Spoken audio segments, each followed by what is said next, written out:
Alright. Hello, ladies and gentlemen. Today I'm going to be the one hosting the PallyCast, and I'm joined here with Pallytime, of course. Yo, what's up? So we're going to be talking about some Burning Crusade stuff. I know Pallytime's been doing a bunch of Burning Crusade videos. They're going to be talking about classic Paladin as well. Exasperated sigh. Yeah. We're gonna be talking about Phase 6 Paladin in particular, like what the PvP theoretically should look like, you know, on these timeless servers that aren't going to go anywhere. What we're hoping PvP will look like, what we think it might look like. Hopefully, we're hoping there's going to be like some Phase 3 dueling type environment or RPG type stuff, but you just don't know. But yeah, some things change. We can talk about, so I want to talk about the BC stuff first, but before we get into the BC stuff, what is your general take on Phase 6 PvP for Paladin? I think Paladin is really strong in Phase 6, although I do think that Phase 6 kind of limits your options. Be specific. What type of Paladins? Well, that's what I'm going to get into. Like, I think I think Phase 6 really narrows down like certain specs that can be played, if that makes sense. Like it kind of eliminates. I feel like some specs become way stronger and some specs become much weaker in Phase 6 personally. Right, come on, be specific. Deep Holy Shock I think is it falls off. I think I don't know where it's getting its gear. It's like, what are you still in T2 or some shit with that spec?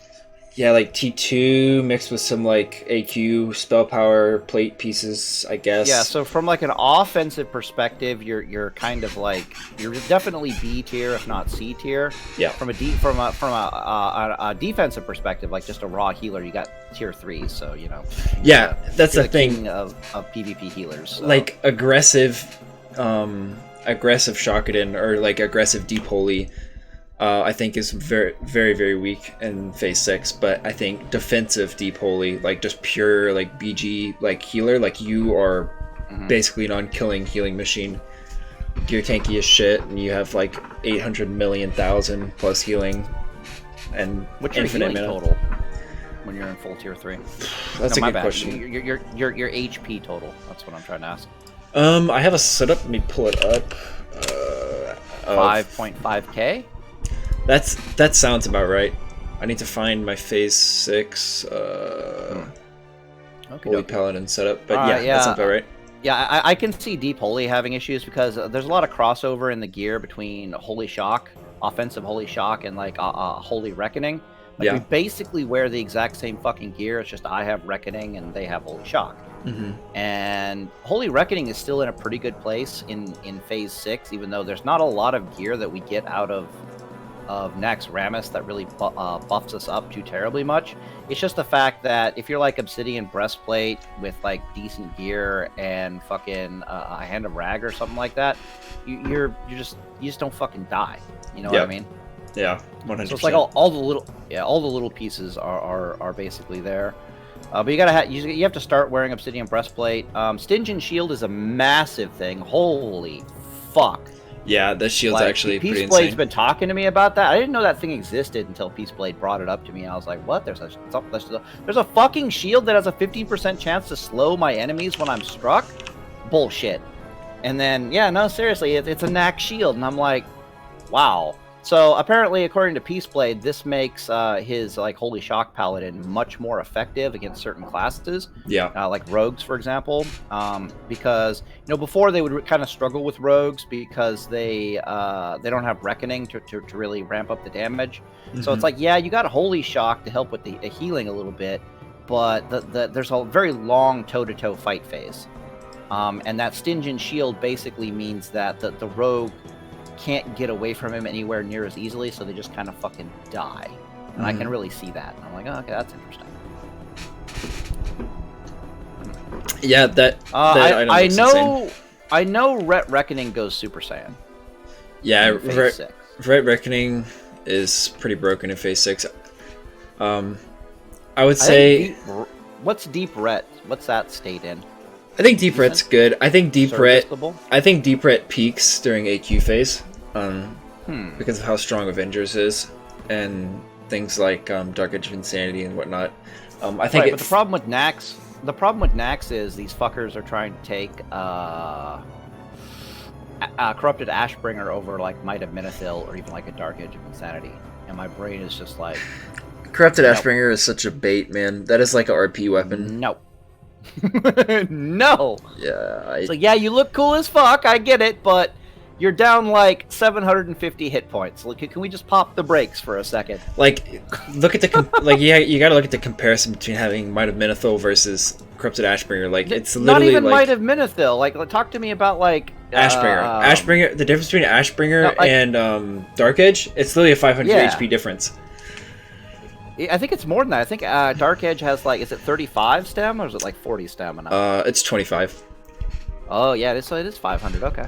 But that's Might have Menethil that's has huge. 40. Okay, yeah. Yeah, Might have Menethil has an insane amount of stamina. I know it's fucking huge, so I just look at that and they're like, "Oh, dude, but it does way more DPS and it can have a chance to lifesteal." And I'm like, "You're gonna be fucking dead. Yeah, you're a snack for an elemental shaman. What the fuck are you doing?" Yeah, like Ashbringer, you're gonna get deleted. It's faster. It has a lower top end. It has less. I mean, it has the same amount of crit, but it has like strength on it. Like it's like Might of Menethil is like undeniably better than Ashbringer. But I don't know. People, I think a lot of people want Ashbringer for the sentimental value.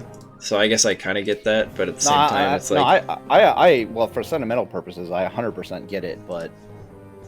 I know McConnell was very unhappy about the fact that it was bad because he wanted Corrupted Ashbringer and he wanted us to make it work for him, and we're over here like. I remember that we were talking in that group chat. Okay. He's like, "Man, I just want full 2.5 and Ashbringer." I'm like, "Okay, I mean you can do that, but you'll have like 3,900 HP."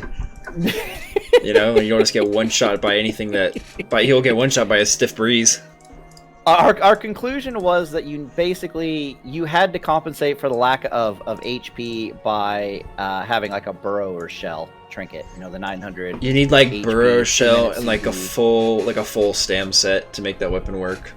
And you lose so much. You need like there's so gonna be much a Ring offense. of Reckoning somewhere in there, right? Oh yeah, for sure. I mean, you lose so much offense by going full stamina, and it's just like I know. It's not worth. Yeah. And this is just something I bring up in many, many videos, and it's just 110,000% true. It's like so you know how in PvP, you're in certain matchups you're allowed a certain amount of mistakes before you're fucked. You know what I mean? Right. Like in rogue fights, you might allow like like 2 mistakes and then you're dead, and that mistake might come in the form of like. You're fighting an orc, and your hammer of justice just gets resisted. You know what I mean? That's technically not a mistake, but that's something went wrong. Either you fucked up or something went wrong. You're only allowed so many fuck-ups. Mm-hmm. And in some matchups, you're not allowed even a single fuck-up. And in other matchups, your opponent has to fuck up. Like against Mage. That's how it is for me anyways, as a Holy Reckoning Paladin. Mm-hmm. But what I always like to point out to people is that the number one fuck-up, the very first place you will fuck up your Paladin, is in your gearing. Oh, 100%. Yep. It's so easy to fuck up your gearing in Classic World of Warcraft. Itemization is so important for PvP, and especially on Paladin, because me and Peaceblade were talking today about items and whatnot, and like what he prefers versus what I prefer. And it was making me think like, wow, like this one piece of gear makes all the difference on this spec as opposed to this spec, and I don't know, it's very interesting. What piece of gear was it? Was it a Stygian shield or Obsidian breastplate? No, what were we talking about? Oh yeah, we were talking about Riskguards of Vengeance. He was saying that he thought, or I mean, he wasn't like, he said he had a theory that he thought Karaji Execution Bracers were better than Riskguards of Vengeance for PvP. And I was like, yeah, they're really good, but they're leather. They have agi instead of like raw crit, and they have 1% hit, and we don't really need that much hit at this phase, because we just get so much hit from just all the other gear that's in the game. And I was just saying, like, wearing a piece of leather, like I would never, like, I would sometimes wear like 1 or 2 pieces of mail, but I would never wear leather as a Reckoning Paladin. You know what I mean? While as like deep ret, like it might be a little different. Like I don't know, it's just weird, like how like the difference between gearing. I know exactly why, and the reason is because the two classes that you technically struggle against are like rogues and warriors. Now that sounds dumb as fuck to say that a reckoning paladin struggles against rogues. What if they're an orc? Yeah, what if they, You know what if what I they, mean? or what if they pop a What if fat, they just like, resist your HOJ? What then? It's like, oh well, then you're kind of like this capital F. You're fucked. So like, it's what if kinda they, what if they resist you your need stun? the armor. Yeah, exactly. You need to be able to survive. There's a reason why we put some points, like when we're going down our prot skill tree, that Yep. we're not putting any fucking points in anticipation. We're putting it in fucking toughness. Yep. And be tankier. it's stupid. Everyone tells you this is the worst talent in the game. Blah blah blah blah blah. No, 5 out of 5 toughness is your friend. I always take 5 out of 5 toughness because armor is just huge, man. And it's like you said, like it if allows you to go two-hander. it does, it allows you to like Otherwise, maintain okay, so damage while also staying tanky. Yeah, and you're 100% correct in the sense that nothing is isolated in your gearing choices. So if you're choosing to pick up more DPS someplace else in exchange for less stamina, which is exactly what the Ashbringer does, right? Right. It's like, hey, I'm going to sacrifice stamina, but I'm going to pick up DPS. The problem is you have to make up for that stamina loss someplace else. So when you put 5 out of 5 into toughness and you pick up 10% more armor, this allows you to suddenly sacrifice HP someplace else in exchange for, damage, which is how you kill rogues. You know what I mean? Mm-hmm. So it's like, and now ideally I think personally, and see if you can agree with my theory here, okay?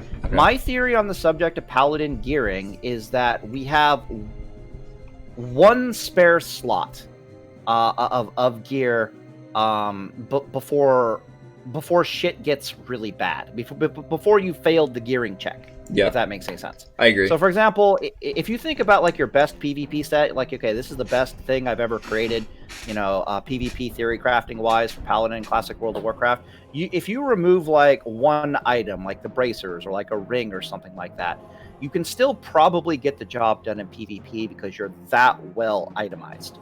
Right. But anything more than that, you just absolutely cannot afford to lose. I agree. That's my theory. So what I like about gearing in Classic World of Warcraft is it's like, on one hand, it's really easy for everybody to fuck up, and a lot of us will have different opinions on what gear is best, but the truth of the matter is we got a pretty good leeway. It's not a super tight gearing thing for Paladins, but neither is it very loose. You know what I mean? Yeah, no, I know what you mean, and I agree. I think there's like with McConnell, I think we came up with good builds to make that weapon work for McConnell, right? With the trinkets and the other items that we put on him, and I was like, yeah, no, this is alright. Like fine. It was playable. Yeah, it's serviceable, but I mean, literally, being down 500 hit points is effectively an item, right? 100%. So that's 50 stamina, bro. Like that's huge. That's like 2 items. That's 2 really good items. Well, it's 2 items worth of stamina, but other items, it comes with other stats. You know what I mean? Like reckoning is like, so. So you're literally saying you're down an item, and technically I think Ashbringer does more DPS than I'm not sure it does more DPS than Might of Minithil, but that's questionable. You know what I mean? I think Might of Minithil does more damage because it has higher top end, so Seal Command it's like scales higher better. Top end, and it's slower. Yeah. It's crit chance for proc chance. It's got stats. Don't get me started. The problem is getting Might of Minithil. Like, you're in competition with all those fucking warriors. The warriors want Might of Minithil, right? Yeah. Oh, yeah. Warriors definitely want Might of Minithil, but I actually think it's not as hard to get Might of Minithil as people think because it has a fairly high drop rate, and a lot of people I see are just getting Ashbringer for RP reasons or sentimental reasons, and also just not a lot of people are playing warriors right now because warriors aren't particularly strong in the Burning Crusade. Like, they're good, but a lot of the people that played warrior in Classic are dropping warrior Burning Crusade, so they're not really like trying to gear their warrior right now. You know what I mean? Right, but in our theoretical PvP scenario, everyone's going to have the best gear. Yeah. Period. So. Yeah, for sure. Okay. Yeah, so I think Reckoning goes Super Saiyan in Phase 6. Deep Ret's not half bad, to be perfectly honest with you. I think Deep Red's solid. I think Deep Red is in and this is the weird thing about Paladin, about all the Paladin specs in Classic World of Warcraft, is if we had to rank all the Paladin specs from like best to worst, Yeah. it would literally be especially phase by phase, right? For phase 6, I think Reckoning Paladin is top dog. I mean, Ret Reckoning is top dog. Then Holy Reckoning is still up there, and then Deep Ret might be on par with Holy Reckoning at that point in phase 6, and then Holy Shock would be the lesser of all the theoretical Paladin specs. But they're all serviceable. You know what I mean? Yeah, like they're all viable. Yeah, I would agree. I would actually say that I don't like the term viable in PvP. I like the term serviceable. That's fair. I'm not greatly lamenting my win rates with this spec and this gear in this phase. Mm-hmm. Like think phase 1, right? Phase 1 we're basically fucking useless. What, Holy Reckoning Paladins? No, I mean like think about all the Paladin types that are useless in phase 1 because our tier set's a fucking healing set. Yeah. Like everybody else, like the mages and the warlocks and shit are running around with actual DPS sets, and we're just like, dungeon blues. Yeah. Yeah, I agree. So it's like, serviceable. I think in terms of serviceable, I think in my brain it's like, do I have a better than a 50% win rate against a given class? You know what I mean? Yeah, makes sense. Okay. I think I'm going to talk about... No, after you. I'm going to talk about Burning Crusade TBC real fast, and then we're going to get into business with the Phase 6 stuff. All right, so people have been wanting me, and you've been asking me to get some like dual, some arena time in, especially with like the Holy Shock Paladin and maybe the Argent Defender Paladin. Yeah. And to be perfectly honest, I keep trying to, but I just can't get myself into it. It's like, it just makes me want to fucking kill myself rather than go do that. And I have a mental issue with this, so I'm hoping that you can solve this for me or just verify my concern, if this makes any sense, right? Okay. So why I don't want to do it is I'm looking at the stats of this Holy Shock Paladin. And the Holy Shock Paladin stats are specifically... They have about 11.5k hit points, which is a lot of fucking hit points, as you know. A lot. They're in full plate mail with a shield.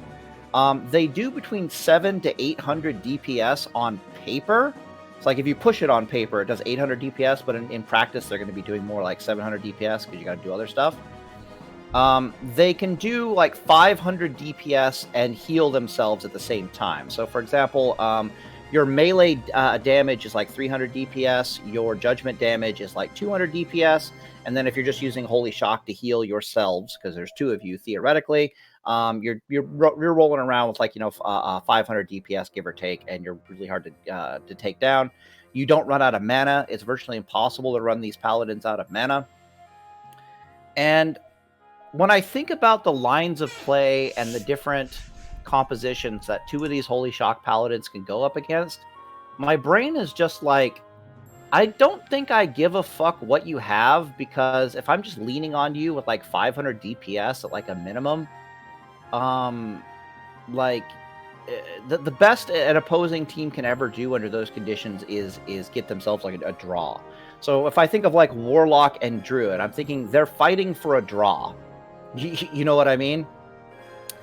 In every other case, the situation basically is like, since the fight in the arena starts with them having full resources and you having full resources, you're going to spend like the first like 3, 4, 5 minutes of the fight just trying to drag down everybody's resources to where it's more of a sustained fight. You know what I mean? Yeah. But once it gets into a sustained fight, like as their DPS starts falling off or they start having a trouble dealing with you guys, you go out of like 500 DPS, keep your HP real high mode, and then you get into like maximum DPS as much as possible mode.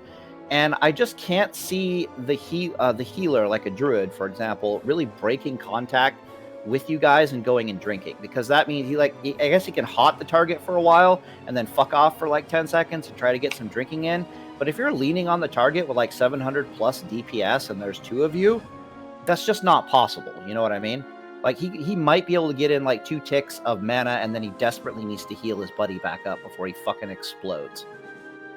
So I just, what hurts my soul about it is I look at the other paladins mathematically. Like, I look at the Argent Defender Paladin, which is still a really fucking good paladin if you're doing the seal twisting technique, right?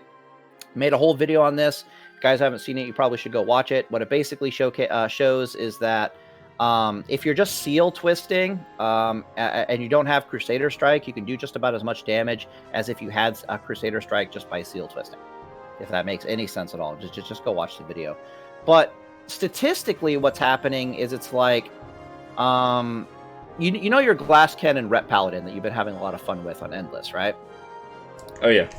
That thing mathematically has barely over 700 DPS. And that's a lot of that is physical DPS, which is greatly mitigated, right? And can vary in performance from situation to situation. It's got 9k hit points, but that really doesn't matter because you're not the one getting attacked typically in that comp, hopefully. When I say hopefully, I mean in the sense that if you're being attacked in that composition, you're fighting a pair of retarded opponents. You follow me on this? Like, if they're attacking you as the deep rep paladin, they would have to be like a Palm Pyro spec or something. They're trying to blow you up through your 9k hit points.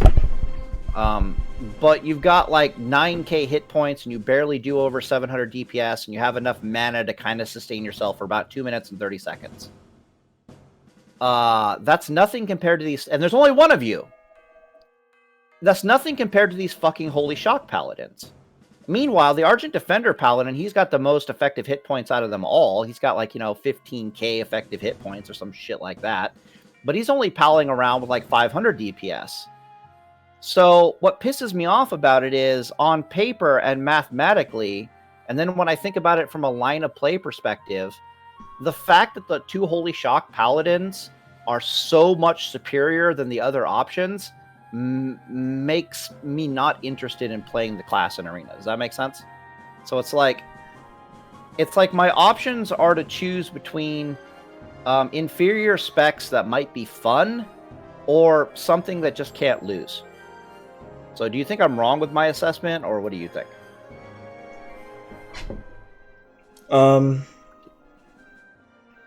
would say so, because it's really hard to say because, like, I've been mostly really only testing, like, my spec practice in Burning Crusade has been fairly limited lately. I haven't had a chance to test much. But from everything I see and hear from you, yeah, I would say that assessment's seems fair. Yeah. I have been really wanting to try the Argent Defender stuff, by the way. I just haven't had a chance to. That's the two-handed Argent Defender Paladins in Arena, like 2 of them, yeah, is the only thing that actually makes me excited to actually play. Because there's actually, because you actually have to be smart about your tactics. Whereas with the Holy Shock Paladins, you walk in there and you're like, okay, we're just not going to die for like the first 3, 4, 5 minutes of this fight, and then we're going to go Super Saiyan. Is that okay with you? Cool. And that's how you win. Yeah. And a lot of fights, you're going to get like 60% of your wins just because you queued into another team that cannot handle a sustained fight. You know what I mean? Yep. So it'll be like Priest Hunter or Druid Hunter or some shit like that. And they have no way of getting their mana back. So all you have to do is not die. Yep. They can't really go eat and drink on you. And dude, you're just gonna, actually, their DPS is gonna fall off a cliff. Oh, you got a story? I want to rant about this for a little bit. Well, are people telling you, trying to tell you different? Where they're like, oh, don't drain your mana. I'm like, oh, smack them in their face. Yeah, man. Like, people keep telling me, like, dude, Paladin has mana problems in Burning Crusade. I'm like, what? I literally, that is me metaphorically spitting. Yeah, you have mana problems if you're pushing your buttons like a retard. I'm like, and I was thinking to myself, I was like, yeah, if I'm spamming max rank Consecrate and max rank Judgments on cooldown, yeah, like, it's like, no, dude, you're using like rank 1 Seal of Command. And I've actually got a lot of arena footage. You almost never use Consecration. Yeah, there's no point to it. The only time I ever use Consecration is I will use rank 1 for pulling out people in stealth, and I will drop a max rank 1 if I have someone in a Hajj and like we're blowing all our offensive cooldowns for like wings and shit like that. Mm-hmm. Like There's if one we're trying other to blow our time to load. use it. You know when? When's that? If you're running around a pillar trying to catch a druid and he's spirit regenning. Yeah, that is another good time. Also, I like to use it when I have warriors on top of me or rogues. Yeah, because totally. they can't dodge it. It's totally worth, but it's always rank 1. You're not using max rank. Yeah, I very it's not worth the mana. Yeah. Yeah. Especially if they have Judgment really of Wisdom weird. on them. So I used to think, because I watched other people's videos on YouTube, right? Yeah. With them doing the whole Paladin Shaman thing. And that's where I got my number of, oh, you guys in like 2 minutes. But then I watched the videos that you sent me, and I had to modify it to about 2 minutes, 30 seconds, because you're not a fucking retard when it comes to using your mana.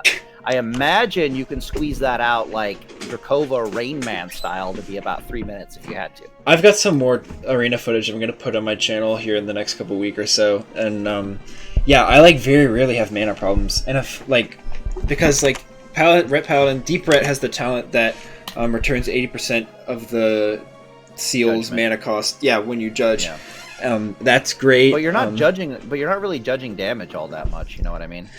So yeah, I know, but that usually helps. Like if I'm judging, yeah, no, it totally helps. Totally helps. Like I understand that it helps. It's just like, but if you're using max rank and you're relying on that, you're kind of fucking it up. Oh yeah. That's how like I use rank 1. I use rank 1 command most of the time. When I use command, unless I'm trying to judge for damage during like a stun. But yeah, what do you think about them putting? What do you think about them having blood and for Alliance now? I think blood is great because you can actually use it. A lot of people think it's just a PvE ability because most of the time you're still using command in PvP. But I really love blood in PvP because you can use it in some really tricky situations for like breaking CC and stuff. You can like abuse the batching window. No, it's really good. Like my argument against it was never that it wasn't good. It was just that I always liked the fact that my faction dictated what type of paladin I would be really good with, right? Yeah, that makes sense. PvP. So you could say something like when Seal of Blood was for Blood Elf paladins only. Yeah. They were an objectively superior paladin than like a human alliance paladin, but they weren't so superior that it really mattered. You know what I meant? Like you could get by without Seal of Blood and still perform just fine. Yeah. But if we're talking like purely on paper, which one is better, min-max, even though that's not necessary, then yeah, they are superior. But the opposite was also true. The Alliance had objectively the superior spell power based paladins. Yeah. You know what I mean? Yeah. So it was like, hey, if I want the melee, if I'm planning on being a melee paladin, I'm going Blood Elf. But if I'm planning on being a spell power paladin, I'm going fucking Alliance. Now it's just like, okay. What's dumb about it is that Blood Elf paladins are still technically an objectively superior paladin than a Alliance like human paladin just because of their racials. Yeah, but I think the again, gap... it's not enough that it matters, but I think the gap significantly decreases between the two, though. Yes, yes. With Alliance having blood, because yes, I thought we're talking less than a 1% performance difference. I think I don't know. I think that so I argue with people a lot about human paladin in arena. Because I personally think human paladin in arena is really strong for Ret. It's really good. It's really fucking good. Because perception's value is significantly increased in arena as opposed to in classic. And your expertise is always in play. Expertise is great. Like it's just they're getting value over time. The only real thing that makes Blood Elf paladins better is that they do have mana tap, which is actually useful. And more importantly, it's not the fact that they have Arcane Torrent, it's the fact that they have the threat of Arcane Torrent. Does that make any sense? Yeah, I agree with that, actually. Yeah. So there's a hard concept in classic World of Warcraft to get your head around, especially in like arena type scenario, where it's like the threat of doing an action is often more potent than actually executing the action itself. Exactly. If that makes any sense at all. So the fact that, so for example, when you're two Holy Shock Paladins in the arena and we're using our stuns like every 25 seconds because we have them on 50 seconds and there's two of us, we're a lot less threatening from we're going to tease the crap out of you, right? Our burst is much less threatening. But if for some reason we haven't stunned our target in like 25 seconds, and you know those two paladins have 2 stuns available, that's a 9-second stun on a single target, if not more, which is really fucking scary, right? Like that's really threatening for a druid to have to deal with, if that makes any sense, or a healer to have to deal with. Yeah, no, it makes sense. Arcane Torrent just makes it way worse. So I agree. For example, and you've probably experienced this because you were dueling on Endless both with a Blood Elf Paladin and with a Human Paladin, I think. Yeah, I've been trying. I've been doing arena as every race on Endless. Well, you would notice it either way. What? It's also a bit of an illusion that Blood Elf Paladins are better than Human Paladins, and the reason why it's an illusion is because you can always clearly see where Arcane Torrent would have been useful and probably would have gotten you the kill, but you can never really see where Expertise is doing its fucking job. I think, you know what I mean. Well, my big thing is just I think that because of how prevalent rogues are in the Burning Crusade meta and druids as well. I mean, but they're so easy to kill. I'm so confused. Well, yeah, they're easy to kill, but if you can, I mean, obviously a good rogue won't let this happen, but generally speaking, like if you're able to deny a rogue the ability to open up on you because you caught him out of stealth perception, that is a massive fuck you to them. And really, yeah, for sure, because they get so much. They can set the pace so much with their opener. That like with the opening stun, like get a sap, they can open on your teammate. They can try to force a cooldown or a trinket. I think they have hemos that are only usable out of stealth. You know what I mean? Well, it's more so like the cheap shot, kidney shot, that whole thing. Because think about this. So like, if a rogue gets an opener out of stealth, and he does that. Well, the problem I'm having in my brain is like my only experience with rogues in TBC is on the 1v1. You know what I mean? And I'm plate mail with a shield, so it's like, yeah, whatever. But I imagine they're jumping on your healer or something, right? Yeah, a lot of the time they'll try to, like, in 2v2, they'll, like, sap the DPS and try to open up on the healer.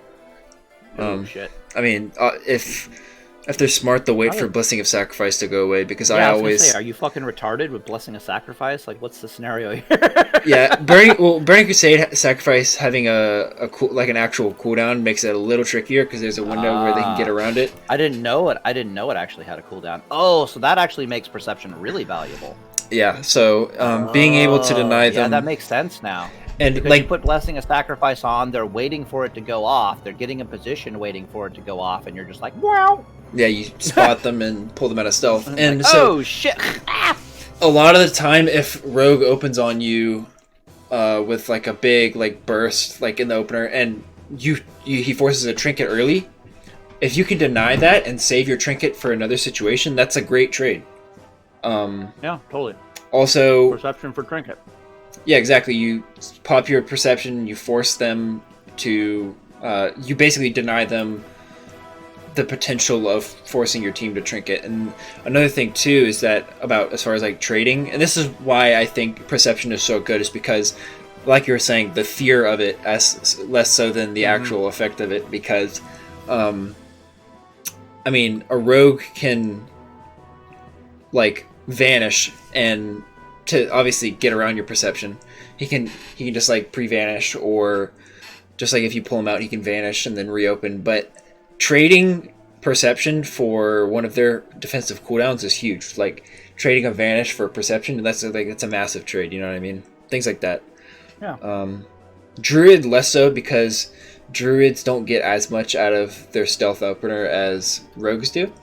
But being able to catch a druid out of stealth and start DPSing him, put like Seal of Justice on him, things like that, and start applying pressure, it's good. You'll get wins. Yeah.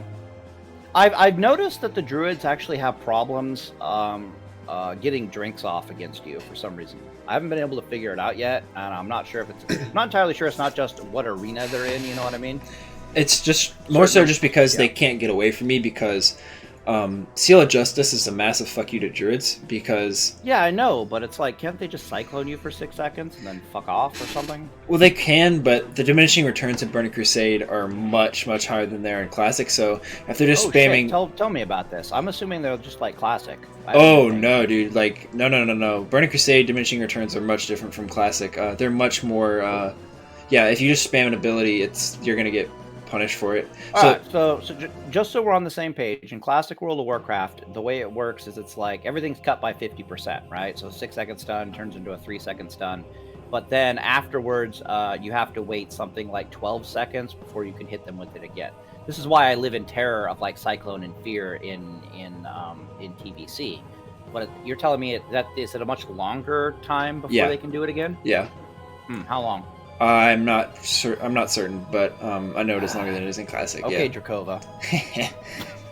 I always asked Drakova how long the time was. He's like, I don't fucking know. It just feels longer, you know what I'm saying? But I think it's 15 seconds. Okay. Yeah, so the diminishing returns are much more abusable, or less impactful. Okay, so have you seen? Okay, so there's a maybe it's not that, maybe it's something else. So in Classic World of Warcraft, the way it works is, let's say I stun you for 6 seconds, right? When that 6 seconds is up, I only have to wait another 6 seconds before I can put like a maximum stun into you again. Right? Right. I think that's how it works in Classic World of Warcraft. Maybe they removed that aspect, and the timer for 12 seconds starts after the stun is done. We might have to go test this. This is kind of important. Yeah, I might have to look into that. So my question is, when a druid cyclones you right for a full 6 seconds, how long before he can cyclone you again for a full 6 seconds? Like I said, I don't know, but it is much longer than it is in Classic. Motherfucker. That's all I can say is that it's much longer. Do we have to get on Endless right now and test this? Is that what you're telling me? Because that's kind of a big thing. No, but we're here to talk about Phase 6. Not fucking TVC. Yeah, we'll get there, yeah, but so I was just going to say... I'm excited to try Argent Defender Pallies. Like, I'm not going to lie. Yeah, I want to see I take one look at the Holy Shock Paladins, and I'm like, I don't know how I lose. I legitimately don't know how I lose. It's just, like, their Holy Shock Paladins do good damage for a healer, but the problem is that their healing isn't that great because, I mean, you obviously remember when we were going through looking at, like, the mana efficiency of the Paladin spells, especially because they nerf Illumination and things like that, like, and all their abilities being casted pretty much puts them in a really tricky spot. It's the fact that they're hard casted, and then all this fucking CC exists in the game at like less than 1.5 second cast. All the CC like and interrupts and whatnot. Cyclones are going off at 1.4 seconds. Fears are going off at 1.2 seconds, and then you're just looking at the situation. And it's like, well, I can't Holy Light, and how do I put this? The way I look at it is in twos, one Holy Shock Paladin is useless for healing. 2 of them can make it work. You know what I mean? Because 2 of them can just stop and be like, all right, let's heal ourselves. Yeah. And then you might get CC'd out the ass. There might be fears and cyclones going off, but you're just like, just weather the storm and get your heals off. And I don't think they got enough to take you down. That's what I'm saying. Mm-hmm. I think Paladins definitely do win that war of attrition, but it's really difficult to play that sometimes in Arena. But I mean, it just depends on the matchup. Sometimes you can. I think they're gearing incorrectly. Like, all the Holy Shock Paladins are not going for mana sustain. So what does them in is the fact that they run out of mana, not so much their health bars. Yeah, I've actually thought about this too. I'm not a pro Holy Paladin, so I can't say for certain. But it does seem like I feel like people put too much into the plus healing aspect of their gearing and less so into the sustainability, because you have classes like Druid, right, that they don't need to gear for sustainability, they just do because they're broken through talents. And other healing classes have to play around that. Like priests are another example. Like a common strategy versus priests is to just play the long game, because priests very quickly in Burning Crusade. So like when I'm fighting a priest comp, everything not geared to not very quickly, very quickly in Burning Crusade. That's how I put it. Like, I've noticed that. I was like, okay, who's mana efficient, who's not mana efficient? The only mana efficient spell I ever found was fucking Lightning Bolt for Elemental Shamans. Every other spell they have is dog shit for mana efficiency. Lightning Bolt is like, oh, well, you're never going to doing this.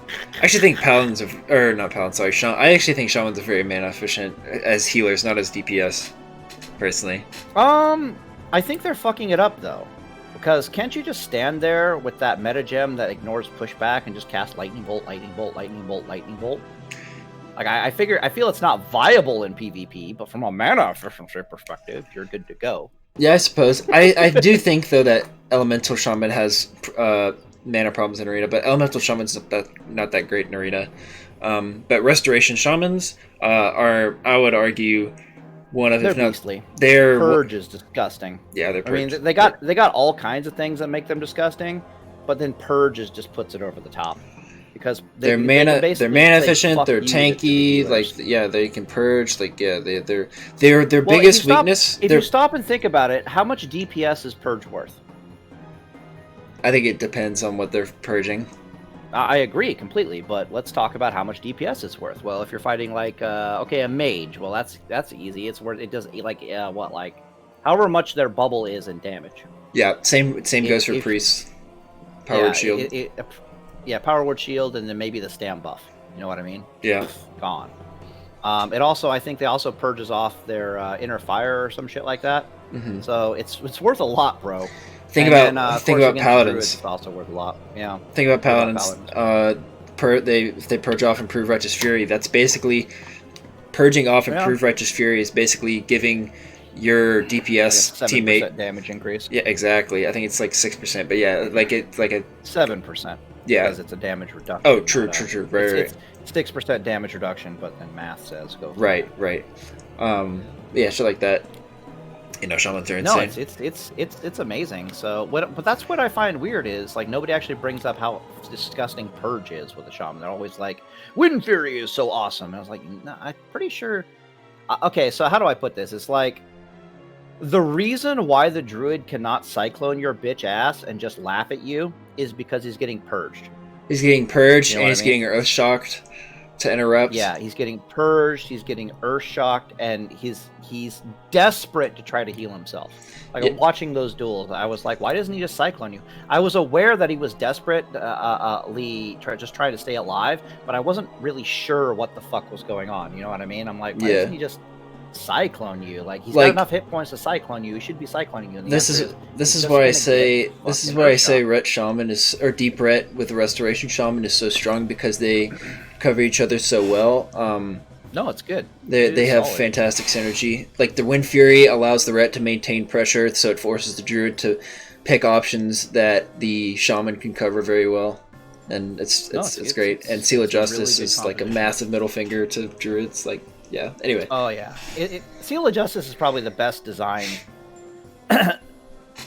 I think that's the biggest buff to Paladins in BC. Personally, is Judgment of Justice. Totally. Like I think it's massive. What sucks about it for me is they never outdid it in any other expansion. True. You know what I mean? Yeah. So it's like if you allowed me to pick any slow or movement speed increaser in any expansion for Paladin ever, I would pick fucking Burning Crusade Judgment of Justice. And the only reason for that is because it completely fucks. So it's just a unique slow, you know what I mean? Yeah. So if you imagine like retail, you throw that shit on a demon hunter and he can't zip around anymore. Or fucking monks couldn't like twirl. Nobody can just teleport away from you. Yeah, like most classes, like they can like when they're slowed. When you put it on a warrior for their charge? Does their charge move real slow? I don't think it affects their charge, but I've never tried that either. Yeah, but I used to play a warrior back in the day, bro, and slows used to affect our charge. Interesting. But maybe they removed that in classic. Yeah, there was a time period when AV first came out. I was playing a warrior in AV. Like this is like 2006 or some shit like that, right? Yeah. And this was back when all the slows would stack. Do you remember that, or did you play back then? No, I did not play back then. Okay, so you could be slowed by like 98%. What the fuck? And the sheer act of charging, I would sometimes charge against somebody. And I would be moving so fucking slowly that they could backpedal and outpace me. Nah, it was fun. I believe that. That's actually really funny. So gay. Oh, it was horrible. What are you talking about? So dumb. So it's like you're immune to stuns because you're like an orc warrior, but you can't do anything about the slows. Yeah. Oh Jesus! Like intercept, and they're just like backpedaling away from you. All right, let's talk about Phase 6.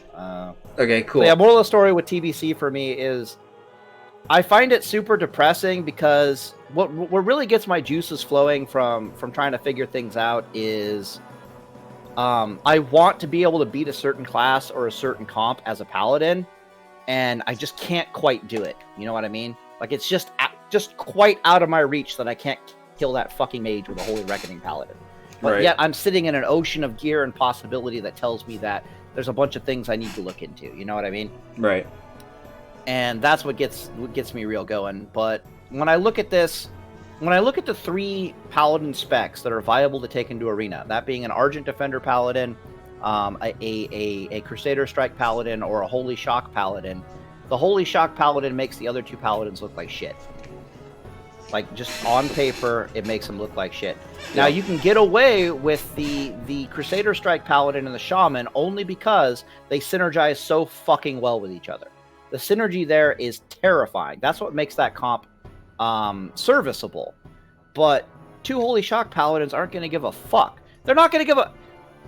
Here's my thing. Here's my thing. My thing is that I think that individually, Holy Shock is the best of the 3, but I think in a team scenario, Deep Red is the best of the 3, because when Deep Red has its weaknesses covered, it is able to thrive a lot more. 2v2 or 3v3 or 4 or 5v5? 2v2 specifically, but we can also... I also think this is the case in 3s.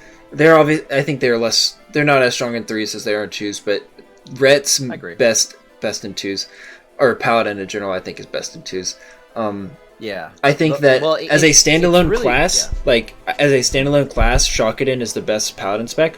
You could argue Argent Defender as well. Yeah, I think that a 1v1 Argent Defender is king, to be perfectly honest. I'd probably agree with that.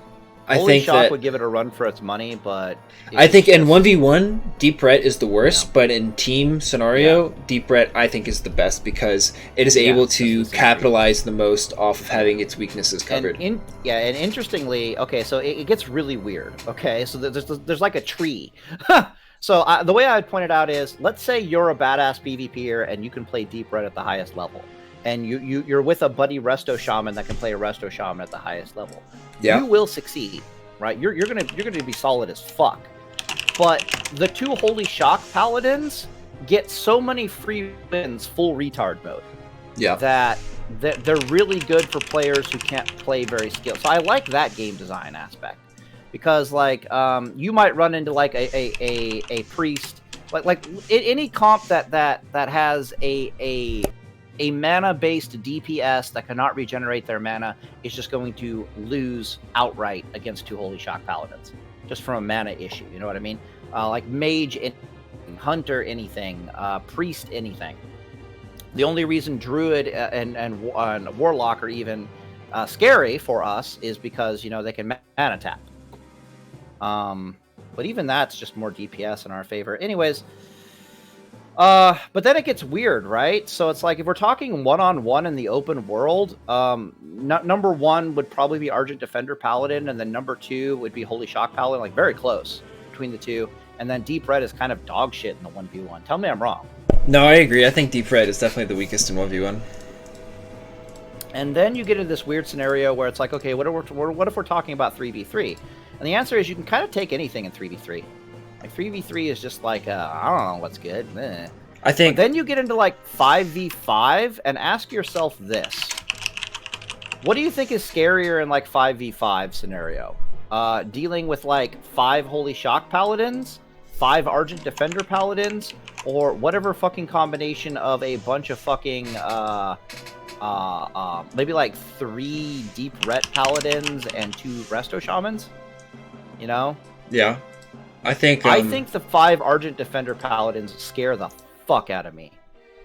Yeah, I'd probably agree. Or them or Shockadins. I think Deep Ret falls off in 5v5.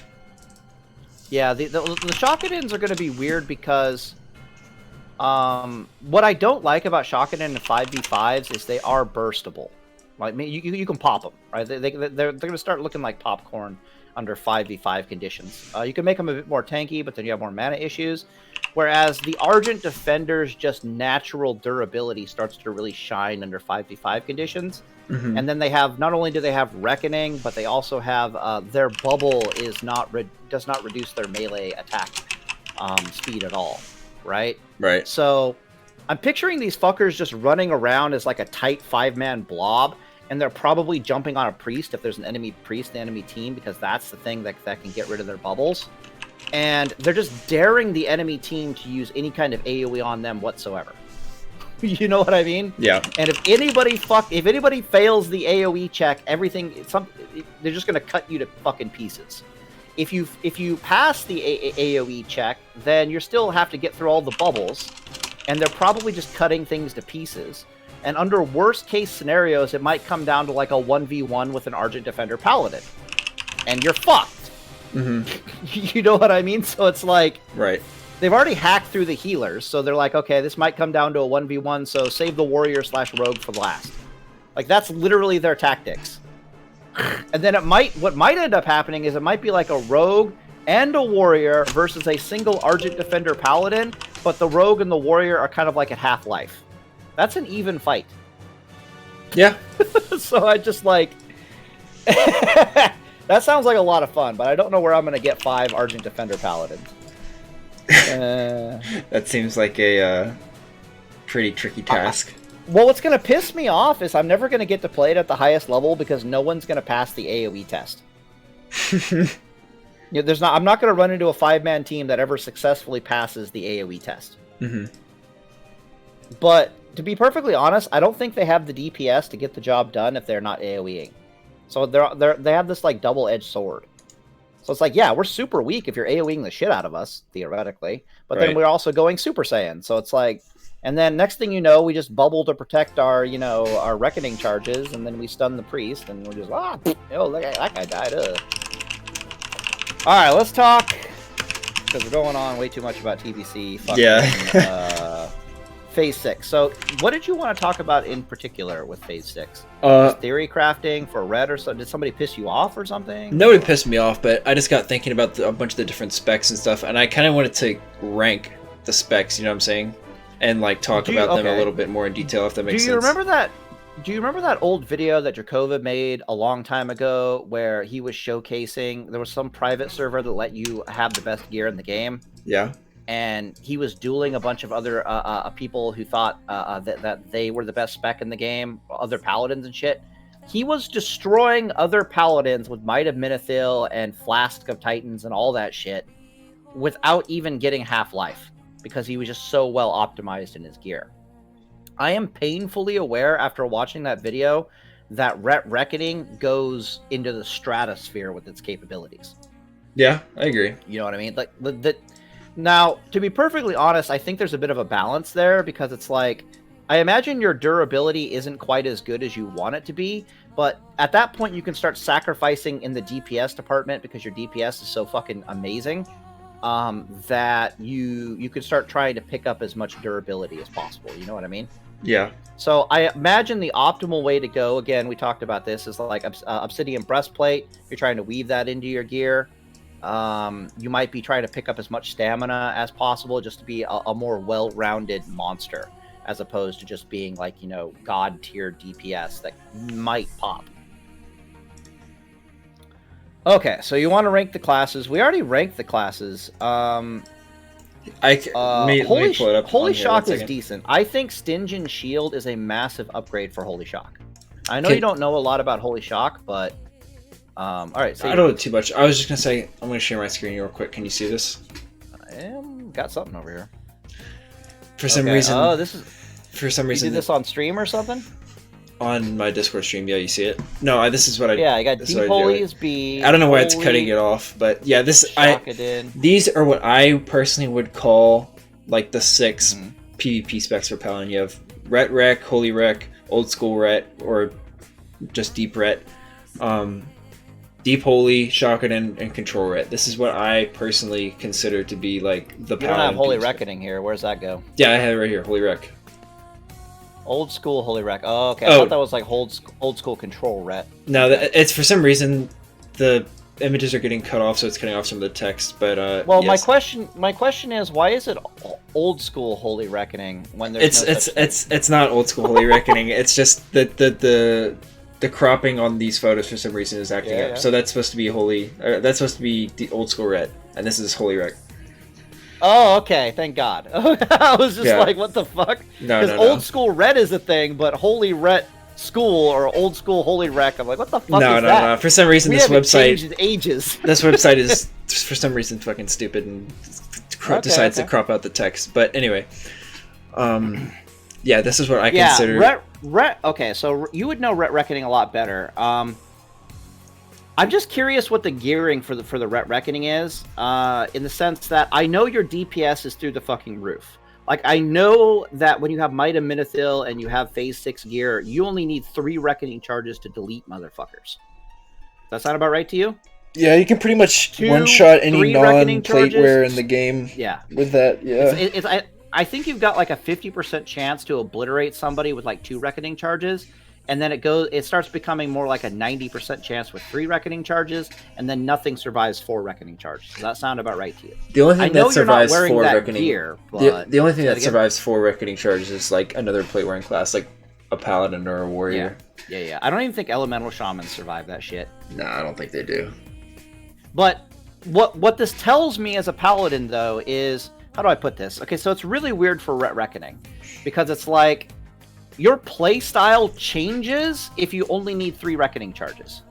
You know what I mean? Your lines of play become much more viable when you only need 3 Reckoning charges. But how do I explain this? But that doesn't change the fact that because you have all this DPS, your music is super distracting me. Holy crap. Oh, can you hear it? That's weird. Just mute my stream for some reason, or just something like that. I guess try to mute it. How do I mute this shit? That should be a... I got sound here. Yeah, wait. Default input device. Oh, these are my devices. Ugh. Oh, I got it here. Okay, never mind. Okay, I turned off. Can you hear me? Yeah. Okay, cool. Thank God. No, I cannot multitask. If you ever watch my videos, my wife will sometimes interrupt me, or she'll make little noises in the background, and my brain's just like... What the hell was I saying? Oh yeah, so it's really weird with Ret Reckoning, because Drakova used to talk a lot about how once he gets the gear where he only needs half a Rec Bomb to get shit done, PvP for him becomes vastly easier. Because, and I know exactly what he's talking about. There's a lot of times when you're in a PvP scenario and you need that 4th Reckoning charge, you're waiting for that 4th Reckoning charge, you would very much like to have that 4th Reckoning charge, but it's just not coming. You know what I mean? They're just not giving you a 4th Reckoning charge. RNG this isn't coming your way. Yeah. But like when you only need 2 Reckoning charges, or you only need 3 Reckoning charges to get the job done, I can very much see the Ret Reckoning line of play improves spectacularly. What I think it does for you more, though, is it gives you 2 options. Option 1 is that you gear like super offensively, and you rely upon the improvement to your line of play and your RNG by only needing 2 to 3 Reckoning charges to kill your opponent, and that's your Super Saiyan. Or you say, okay, I have way too much DPS. Let's try to sacrifice some of this DPS and get tankier. Which is also another way you can go Super Saiyan as Ret Reckoning in Phase 6. Do you follow me on this at all? Yeah. I think you chose door number 2, which means that you opted to get a bit tankier. Yeah. Yeah, and I agree with that. I think as a general gear set and a general strategy, you're better off with the tankiness. But there is a line of play where you go more glass cannon, and yeah, I agree. It gets really scary. I think here's my thing: is I like the glass cannon playstyle a lot. But my thing is that I think that being a little more stam oriented is just safer. Oh, I agree totally. So that's why I like to opt for that. It's safer. You're less subject to RNGesus. Yeah. It's not like you don't scale with hit points. I mean, you technically scale with hit points. And to be perfectly honest, the number 1 item you take is Obsidian Breastplate. I think it's just nothing else really compares.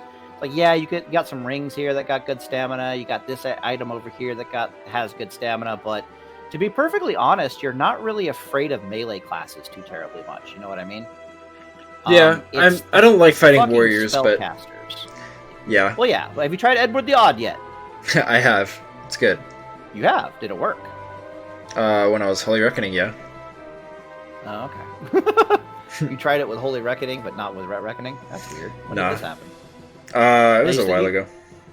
Well, be a Ret Reckoning Paladin, go sword and board with an Edward the Odd against one of these warriors that you despise fighting, like, Thunder Fury, all defense gear, blah, blah, blah, blah, blah, and tell me what happens. I will do that. It should be an interesting fight. Alright, so yeah, I agree that Ret Reckoning goes Super Saiyan. Technically, Ret Reckoning was going Super Saiyan in Phase 5 as well, correct? Yeah, pretty much when BWO patch hits, Ret Reckoning just steadily gets better and better and better. The power jump between BWL to AQ is huge. Well, it's kind of good in rank gear. Am I wrong about that? It's not bad in rank gear. In Phase 3, it's good with the rank gear because of how much stamina is on them. But the rank gear isn't that great. As the game progresses, it's really bizarre though because it's like Avengers is your boy in Phase 5, but Obsidian Breastplate is still around. Yeah, you know what I mean. So it's like rank gear plus Obsidian Breastplate, and then odds and ends is still a super terrifying Reckoning Paladin. Yeah, and here's I actually think that I don't really like full Avengers. I know a lot of people do, and the set bonus is fantastic, and the stats are fantastic. But for me, as Ret Rec, I know it's different for other specs, but as a Ret Reckoning Paladin, I think that thick Obsidian Breastplate is just too important to try and get that 5 set bonus. It's broken from a stat perspective. Like you just look at the stat. I made a whole video on it. I'm still trying to figure it out, but I'm just like, you might as well say something like plus 1,500 hit points or some shit like that. It's ridiculous. That item is actually broken. I think that item is just insane. There's other items that are broken in the game. I can't remember what they are, but that one is so just good. It is one of the best PvP items. It feels amazing. Like you're fighting a caster without it. You feel like when you're fighting casters without it, every hit point is precious. Yeah. You know what I mean? Yeah. And you're always sweating bullets about, is this cast going to crit me or not? But you put the Obsidian Breastplate on, and the next thing you know, you're like, are they just doing 20% less damage to me? Like, what the fuck is going on here? You know what I mean? Yeah. It just feels like their DPS has fallen off a cliff. Sometimes since it's RNG based, sometimes the RNG just doesn't come through for you. But more often than not, it does come through for you. You know what I mean? And then sometimes it comes through for you spectacularly, and it's fucking hilarious. Yeah. Like I've had these weird moments where it wasn't proccing for me, and then I get down to like 20% life, and all of a sudden it's like, I got your back, buddy. It's absolutely terrifying when paired with Edward the Odd, because now you're looking at 2 items that theoretically have your back. Yeah. You know what I mean? And that's when shit gets really terrifying, because it's like, well, if this isn't proccing, then this is proccing. If that isn't proccing, then whatever. So I completely agree with Ret Reckoning being S tier in Phase 6. The thing that I disagree with very heavily is actually, I think Control Ret is still really good in Phase 6. I don't know why you have it down here in detail. So here's my thing about Control Ret. I think Control Ret is really strong in Phase 3 with the Martial gear. Agreed. When you have the 3 set bonus for a 35-second Hodge, because it's also really good with Tier 2, right? I mean, yeah, it scales very well with Tier 2 plus Martial gear. Okay, so let's be very specific, because there's 2 variants of Ret. There's one that goes like a Holy Power hybrid, and then there's the other one that tries to play like it's Ret Reckoning, right? So the one that's trying to play like it's Ret Reckoning likes the Martial gear. Wait, what are you talking about? And then there's 2 types of Control Ret. Like they have the same spec, but they wear different gear. Oh yeah, I know what you mean. Okay, yeah, that was confusing. Yeah, one actually wants the ability to fucking heal itself, and the other one is all in. Yeah, like a Ret Reckoning Paladin. Mm-hmm. Right. So yeah. So when I think of the Tier 2 set, I think of the one that likes to heal a bit. When I think of martials, I think of the one that's a little bit more on the side of trying to be like a warrior. You know what I mean? Yeah, no, I hear you. I think, actually, personally, I think that the martial set... And then Avengers is just both. I think that the martial set is actually better in the more like healing and spell power oriented version of Control Ret, because I think tier 2, I agree. I don't think you do it over. Okay, so here's my thing. I don't think you should use it over tier 2, but I think like doing like 5-piece tier 2 with 3-piece martial for Control Right, but Ret it's really close, right? So if you, I think we're talking about like less than 1% of performance at this point, right? So the whole point of Control Ret, in my opinion, is which one though? Of just the spec in general. Like the only reason to go Repentance plus improved Hammer of Justice is to mix it with the 3-set bonus from the martial gear, in my opinion. So Brent plus improved Hammer of Justice. So that's what deep down in the tree. Okay. Yeah, that's what Control Ret is. Control Ret is Repentance, but instead of getting it's like Deep Ret, but instead of getting Consecrate, you get improved Hammer of Justice. So the warrior style Ret is what you would call Control Ret, and he does not have the ability to heal in combat. No, the warrior style Ret. The warrior style Ret is the jousting Ret. The jousting Ret has the ability to heal in combat. Yes. Okay, and we call that typically old school Ret. Not exactly. So there's not real. So you can do that play style in any of these specs.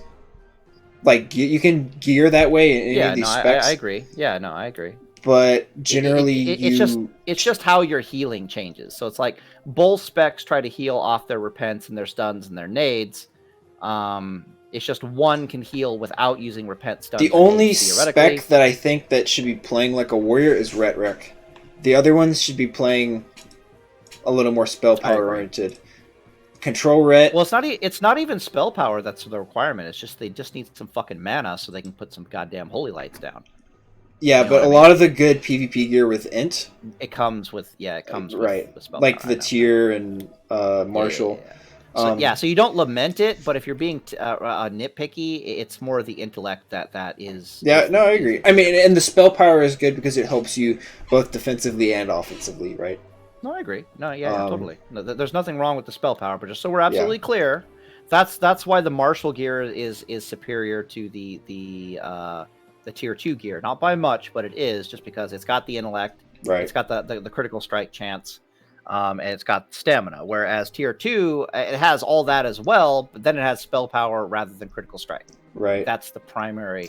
Like tier 2 is more defensive, while martial is more offensive. And it's got resistances, which are viable for its time period. No, it's good shit. Yeah, it's very good. But anyway, going back to what I was saying is that all right, I think Control Ret for the time that the martial.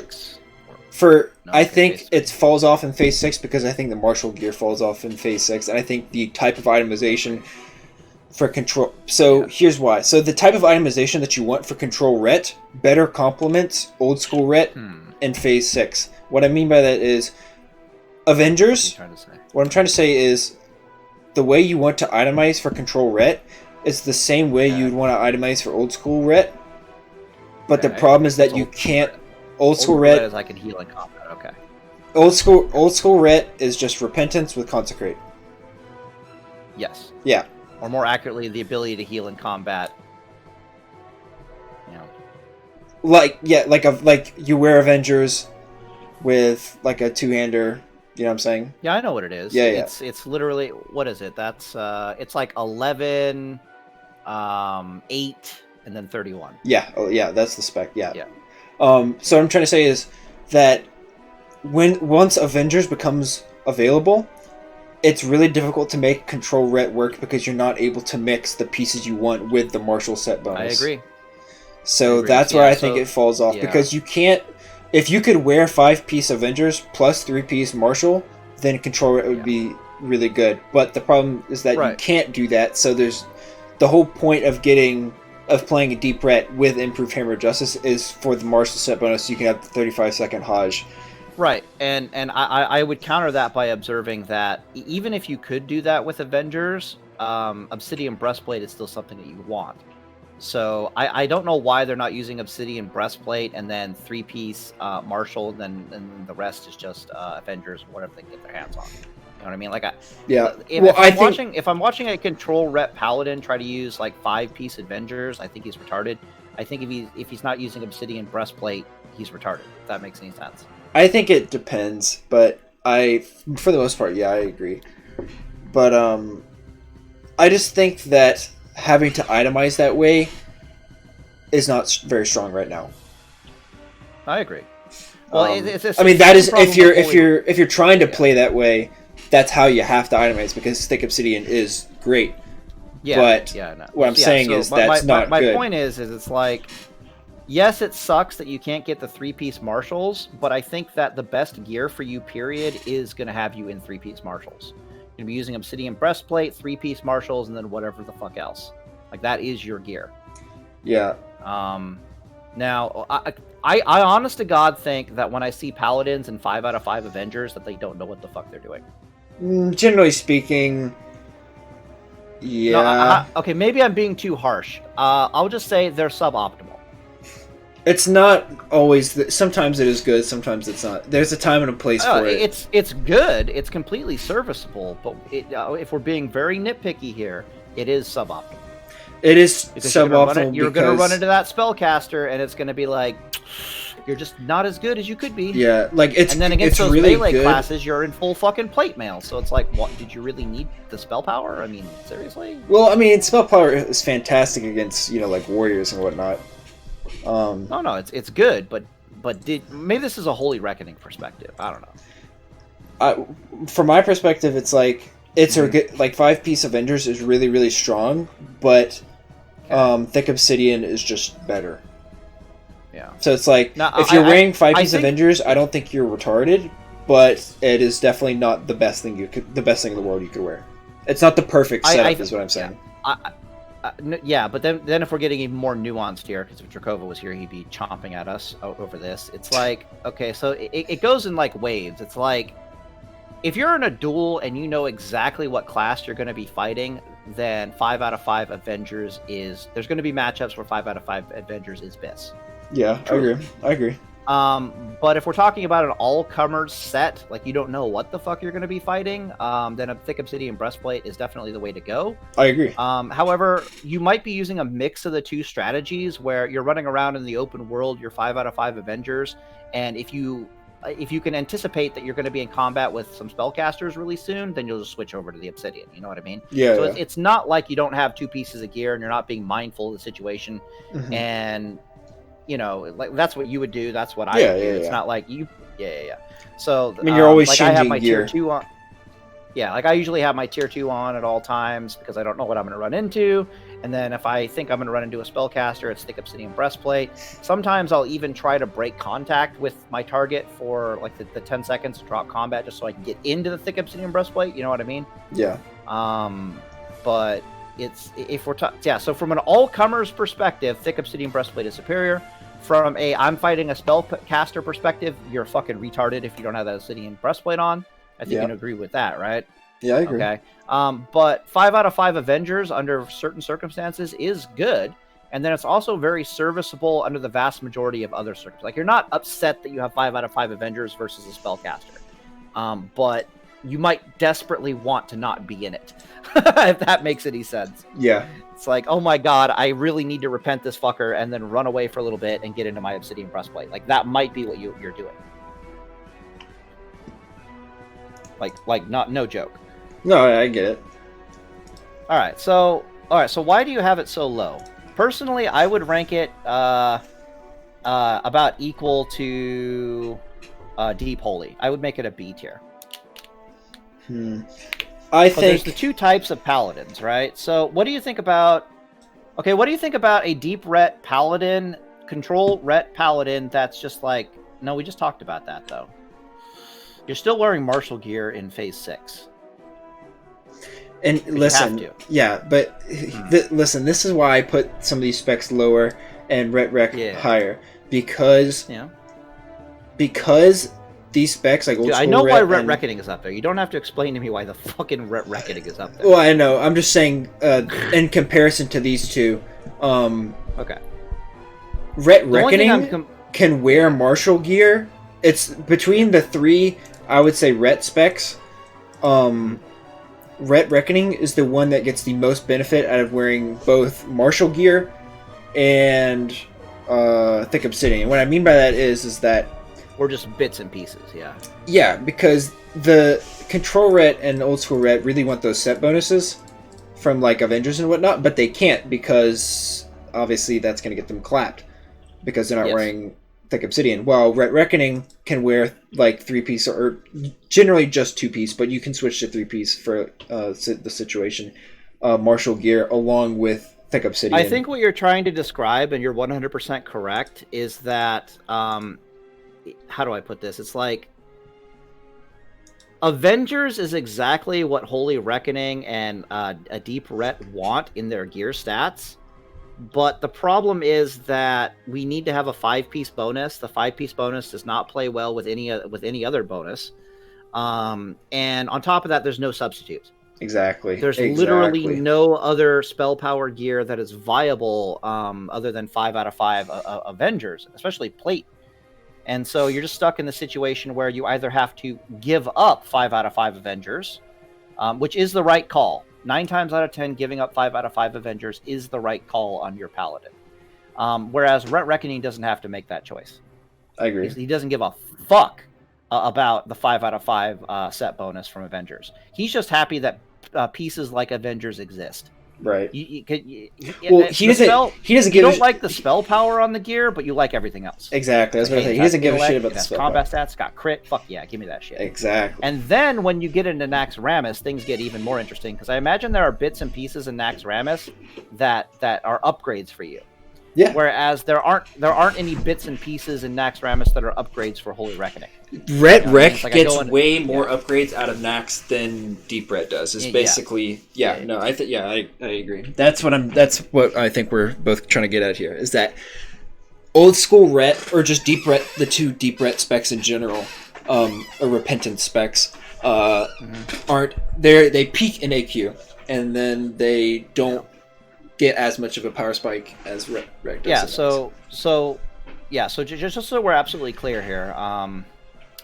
In my opinion, when I look at like Control Ret or just Deep Ret in general, in Phase 6, they're wearing bits and pieces of martial gear, and they're also wearing basically whatever the fuck else they can get their hands on.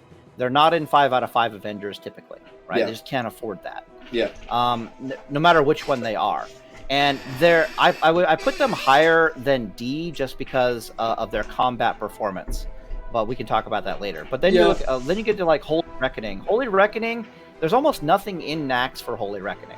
Holy Reckoning does get some really big buffs from like a Stygian shield, and like there's certain weapons in there that are pretty good, but there's no like spell power plate bits and pieces that really synergize well with Holy Reckoning. Right. So you're kind of stuck wearing like you're still stuck wearing bits of Marshall's gear and bits of Avengers gear and using like a Hand of Rag. There's like almost nothing for you out of Naxxramas. Like Might of Minithil might be an upgrade for you over Hand of Rag, but then it's also debatable. Like, what the fuck is it? Dark Edge of Insanity is probably better than a Hand of Rag at that point. Yeah, I think Dark Edge of Insanity, you can heal off that, right? Holy Light. Yeah, you get good to go. Yeah, I think Dark Edge is the best Holy Reckoning two-hander. I don't play that much Holy Reckoning, but from what I know of the class or the spec, I guess, I think Dark Edge is. And having a Dark Edge myself and playing around with it, I could just totally see it being a monster on Holy Reckoning. Yeah. So the moral of the story here is that when, so Holy Reckoning becomes a monster, or well, actually, it's a monster for a long period of time. But when Phase 6 comes out, there's very few upgrades for a Holy Reckoning Paladin that come out of Phase 6. So this means that all the other classes are going Super Saiyan, and you're just kind of stuck there going, okay. Thank God for Obsidian Breastplate, like for reals. Obsidian Breastplate, literally, if that item didn't exist, Holy Reckoning would be like C or D tier. Yeah, we'd be sitting here debating whether Holy Shakadin was better than Holy Reckoning. But actually, the fact that Obsidian Breastplate exists, I'm gonna change something up real quick. I'm gonna do this. I'm gonna put that there, this there, and this there. Yeah, that's probably about right. Yeah, I think this is more realistic because I think Deep Holy and Shock in it are kind of the same thing. I mean, they both have Holy Shock. they're both like deep holy. I mean, but Shakaden obviously might want to get like Seal of Command for like the bigger Hajj bursts and things like that. While Deep Holy is just like basically full battleground healer. You know what I mean? I still think you're underestimating Control Ret in full gear, and the only reason for this is because I think about all their matchups. I still think it's equal to a Shakaden, because I think about all their matchups in the 1v1 in PvP, and I'm just like, they're still pretty decent. Like, they have a high win rate against a lot of stuff. They're just not as good as everybody else. You know what I mean? Yeah. Like, how do I put it? Like, okay, so the way Shakaden works in PvP is it's like he's a very hit and miss class. So there's like, he doesn't stand a snowball's chance in hell against certain classes. He gets absolutely fucked by mages. Yeah. Oh yeah. Right? Yeah. If a Holy Reckoning Paladin struggles with mages, a Holy Shock Paladin has no fucking chance. Right? Holy Shock Paladins also struggle against things like Warlocks, for example. And they can also struggle against, they can actually struggle against rogues, but they get the Stygian Shield now, which really helps them. But they also really struggle against, like, the exact same type of warriors that you struggle against. Holy Shock Paladins, believe it or not, actually kind of struggle against them. Really? Just because, well, yeah, just because they can't really hit them too well. Like, they're tanky as fuck. The warrior is tanky as fuck. They'll wear the warrior down over time, but they can't really... How do I explain this? It's not like the warrior doesn't hit like a truck. If that makes it... No, I take it back. I'm completely wrong. I think Shakaden just shits on them. Yeah, I mean, I was about to say, I'm pretty sure Shakaden is like the anti-warrior class. Or spec. Yeah, but well, Holy Shock is even worse. Like, Holy Shock shits on warrior even worse, but it's kind of a fight, if that makes sense. You know what I mean? Because they do hit like a truck. Yeah. I think I'm gonna put Control Ret in the same tier as Shakaden. Then I think I would agree. I think it probably just because it's like, to be honest with you, I think Control Ret has a good matchup against mages. I agree. That's actually why. Yeah. I used to play a lot of Control Ret before I mean, I played Ret Rec for a bit, and then I went and was a really sweaty tryhard Control Ret player for a while. And the main reason I liked it so much was because of how well it fared versus mages. I think that it is. Yeah, I would say probably. Jakova basically says that too. He's like, I would prefer taking a Control Ret Paladin against mages over a Ret Reckoning Paladin. Yeah, but I think that changes in Phase 6. I'm pretty sure in Phase 6 he's like, no, take the Reckoning Paladin. Yeah, because you so much as touch that mage one time. I don't care if you have even 2 Reckoning charges. He's gone. Yeah, I agree. Done. Before pre-Nax, I think Control Ret is the best spec versus mages. But once you have Nax gear, Ret Rec will literally just breathe on a mage and they'll die. Yeah, pretty much. But yeah, so that I'm just thinking about all the matchups, like, and that's another reason too. I think Control Ret falls off is because its main niche is like the mage killer spec. Question: You keep saying falls off. Were they really good in Phase 5? I didn't think they were fantastic in Phase 5. I thought they were okay. I think Control Ret peaked in Phase 3 when Martial Gear was at its best. Because really? in Phase 5. I thought they were good in Phase 5, but Phase 5 they kind of had less so than a Nax patch, but in Phase 5 they kind of had the same problem of like they wanted to be using Avengers or they or they wanted to be using Thick Obsidian. Or the 3-piece. Yeah, and Martial Gear in general falls off a little bit in AQ. Not as much, but I think they have the same problem in Phase 5 that they have in Phase 6, just to a lesser extent. I think Control Ret peaks and is at its best in Phase 3 when the Grand Martial gear is at its best, like in comparison to everything else that's available. Because you can basically just wear full Grand Martial gear. What if you have Tidal Charm? Because I always assume they have Tidal Charm with their best gear. Because if you're going Control Ret and you're serious about your Control Ret, you're using Tidal Charm. Yeah, for sure. Henhouse style. Oh yeah, dude. Nades and Tidal Charms. I think your trinkets are like you use like a burrower shell or you have or like a reflector AGM. Or something. Oh yeah, or that yeah. Like an offensive trinket and then Tidal Charm. Yeah, Tidal Charm, because Tidal Charm it's both an offensive and a defensive trinket. It's everything you ever want in a trinket as a paladin. It's like, well, I can use this to close distance, I can heal myself off it, or I can go for a more burst. You know what I mean? It's just beautiful. What's the cooldown on Title Charm? It's really long, right? I think it's like 15 minutes. Yeah, but yeah, It's still good when you get to use it. oh yeah, still really good. But yeah, I think Control Ret peaks in phase. I think they peak in phase 3. How's their durability? I can see their I think where their major weaknesses going from phase 5 to phase 6 is their durability. I think I agree. I think they fall off durability wise, and I also think from phase. I mean, not as much, but in phase 3 to phase 4 or phase 3 to phase 5, like BWL to AQ, I think they fall off durability wise. They don't really lose much stam wise because. I know. But the thing is that all the other classes get better, if that makes sense. No, it's actually a little bit more complicated than that. What actually is happening is it's like take Ret Reckoning for example, right? Ret Reckoning, they synergize really well with hit points, and you only need like so many hit points to get the job done. So for a Ret Reckoning Paladin, the difference in hit points that you need from like phase 5 to phase 6 might be like plus 200 hit points. Yeah. You only need to go up 200, 300 effective hit points, and then you're good to go. Whereas the Control Ret Paladin is trying to get the job done with like multiple HP bars. You know what I mean? Yeah. Which just means that they need to be more tanky, if that makes any sense. Because their RNG isn't consistent, right? Yeah. So Ret Reckoning Paladin, all you have to do is run at your enemy, get survive to make contact with your foe, and then you just delete them out of existence. That's pretty much your battle strategy. Yeah. If you're forced to bubble, that usually means that you've lost. You know what I mean? It's not bubble, heal to full, and try again with these fuckers. You know what I mean? Yeah. That's not the Ret Reckoning playstyle. Sometimes it happens, but that's like that's not the norm. If you didn't get the job done before you had to bubble, or you didn't get the job done with the bubble, usually the bubble is used purely offensively. You know what I mean? Yeah. No, I agree. Whereas the strategy behind the Control Ret Paladin is you're looking for good RNGesus. So you're much more susceptible to enemy DPS increases and to enemy DPS variance, if that makes any sense. So, for example, you might be able to close with the target and get on top of them as a Control Ret Paladin like the first time, and then you have to bubble or CC them and heal to full, and then you get on top of them the second time, and then you have to heal to full again, you know, with your stuns or your CCs or whatever.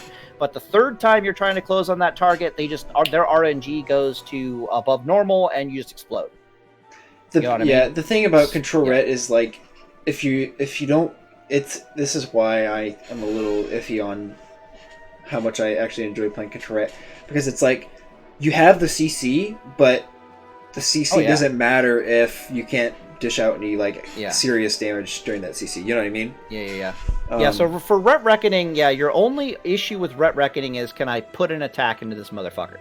That's your only concern in life. Is, can I put more 1 attack, 2 attack, 3 attack in this motherfucker? They're going to be gone. Deep Ret is like, okay, I can guarantee I can put hits into this guy, but I can't guarantee the RNG will be there. Yeah, I can't guarantee that the hits will be that relevant. Yeah, so it's like your dilemma becomes completely reversed. Yeah. You know I mean? No, I agree 100%. Yeah, and then you got Holy Reckoning. Holy Reckoning's like in between the two.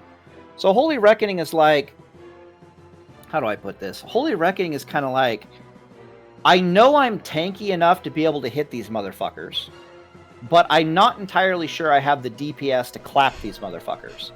But we're solidly in between the two extremes, if that makes any sense. No, so it's like, so for example, when you're a Control Ret Paladin, how many jousts with your opponent do you think you need before RNGesus will finally come through for you? It's probably something like it's a high number. It's like 6 jousts. I'd say 5. Yeah. 5? I'd say 5. Yeah. 5. Yeah. Okay. Yeah. I think it's somewhere between 4 and 6. So 5 sounds about right. Yeah. Like on paper, it's between 5 and 6. Between 4 and 6. So we'll go with 5. A Holy Reckoning Paladin, it's about 1 in 2 wreck bombs will usually get the job done, right? So you'll wreck bomb the target. You either had a high wreck bomb, above average wreck bomb, or you had a below average wreck bomb. A below average wreck bomb is usually not enough to get the job done, and then an above average wreck bomb is enough to get the job done. Mm-hmm. You follow me on this? Yeah. Whereas with a Reckoning Paladin, it's like there's like a 10% chance the thing didn't explode. You know what I mean? It's just dead 90% of the time, and then 10% of the time you're like, wow, what happened? Why is this thing still alive? So, yeah, it's just weird. The playstyles are just weird. I don't know what to tell you. Holy Reckoning really frustrates me in Phase 6 because it's like I've technically been in my best gear since Phase 2. And I'm not kidding about that. No, I believe that. That's both that's the pro and con to Holy Reckoning and Classic TBC. Now in Classic World War. Now we didn't know this when Classic came out because we didn't know if Ashbringer had spell power ratio, if Blood Drinker had spell power ratio, if Servo Arm had a spell power ratio. Servo Arm does not have spell power ratio, correct? No. I haven't heard about it, so I figured the answer is no. So we didn't know that all these things. We didn't know that we weren't going to go Super Saiyan in a later patch. But now that we know we're not going to go Super Saiyan in a later patch, this means that kind of our best gear is like rank gear and a fucking Hand of Rat. And Tier 2. And Tier 2 is serviceable, but the rank gear is just better. To be perfectly honest. It's playstyle change, but I come to the conclusion here. You sound very robotic right now. Oh, really? Yeah, it started cutting out really badly. My actions. Uh-oh. Yeah. Let's read the. Okay. Recall me. Turn this shit up.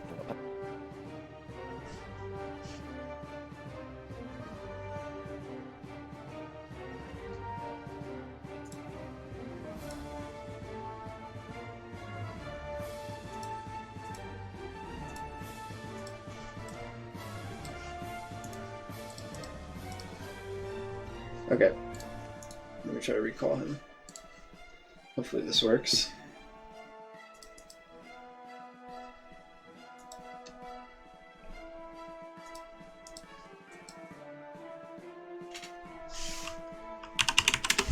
Dude, my internet is acting like a fucking weeaboo. That's okay. I can hear you now. Okay, cool. Anyways, well, I think I've come to the conclusion that the you can say that Tier 2 is really good for Holy Reckoning, but to be perfectly honest, I think I've come to the mathematical conclusion that the rank gear is something like 12% superior to Tier 2, and I'm not kidding about that. This is why when a fresh server comes out, I'm super interested in seeing if this is the case. Okay. So it might actually be the case for Holy Reckoning that our BIS gear comes online in Phase 2, and it's literally rank 13 gear. Yeah. With Hand of Rag. With a Hand of Rag. And what's dumb about it is that the only difference between your combat performance between rank, I made a whole video on this, between rank 12 and rank 13 gear is you gain like 30 hit points and like 1% crit. Compared to like taking more like bits and pieces of Tier 2, if you're following me on this. Right. Okay? Mm-hmm. So you don't even have to get rank 13. You could just chillax in rank 12 gear, and you could be a super serviceable Paladin. But I'm totally going to go for like the plus 30 hit points, and it might even be plus 70. I don't think it's plus 70 hit points. But yeah, so that's just super weird. And then the only thing that changes is it's like you don't really gain anything when AQ40 comes out. There's some good trinkets that come online. Obsidian Breastplate becomes a thing, and then like the you have a lot of resistance in the you're surviving on your resistances in the rank gear in Phase 2, Phase 3, Phase 4, but then when Phase 5 comes out, the resistances are pushed off, but then Obsidian Breastplate comes in to save the day, so you're still cool. Dark Edge of Insanity is technically better than a Hand of Rag at that point, but Hand of Rag is still very close second, to be perfectly honest with you. just because of all the classes that you run into that need to pass fire checks, and they don't have spell pad. So, for example, elemental shamans, every time somebody throws a grenade at you, blah, blah, blah, blah, blah, right? Right. So you're not lamenting the fact that you have a Hand of Rag. It's just, the other one is theoretically better. Mm-hmm. Then Nax comes out, and it's like, we don't really gain much from Nax, and everybody else goes, like, really powerful. So it's not that we're bad in Phase 6. It's just that we don't really get anything out of being in Nax. I think the biggest buff we get from Nax is the Stygian Shield, to be perfectly honest, because... Yeah. But here's the other thing that really needs to talk about. So there's a new rogue meta for fighting paladins that did not exist on Henhouse, okay? And the rogue meta is heavily involving of running the fuck away from you when they think they're about to die. Okay, you follow me on this so far? Yeah.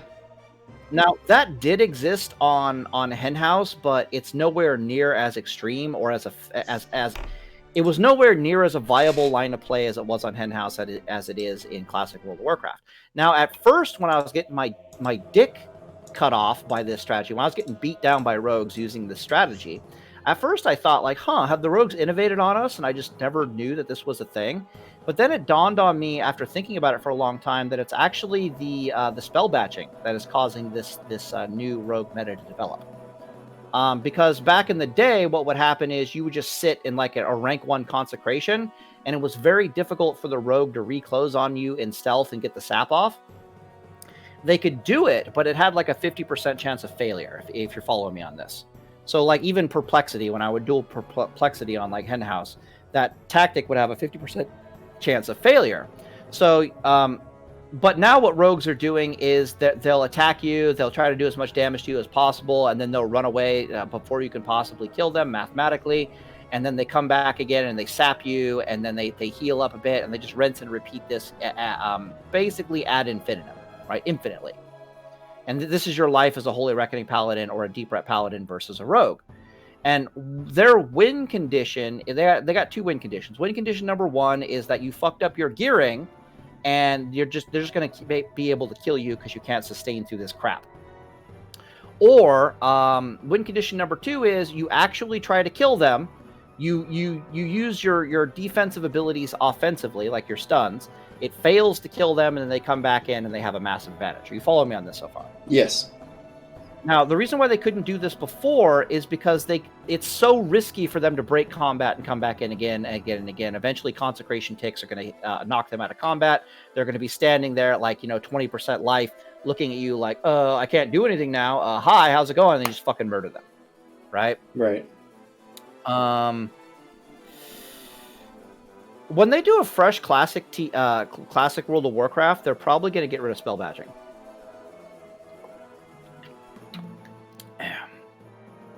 How do you think them getting rid of spell batching is going to affect the matchups?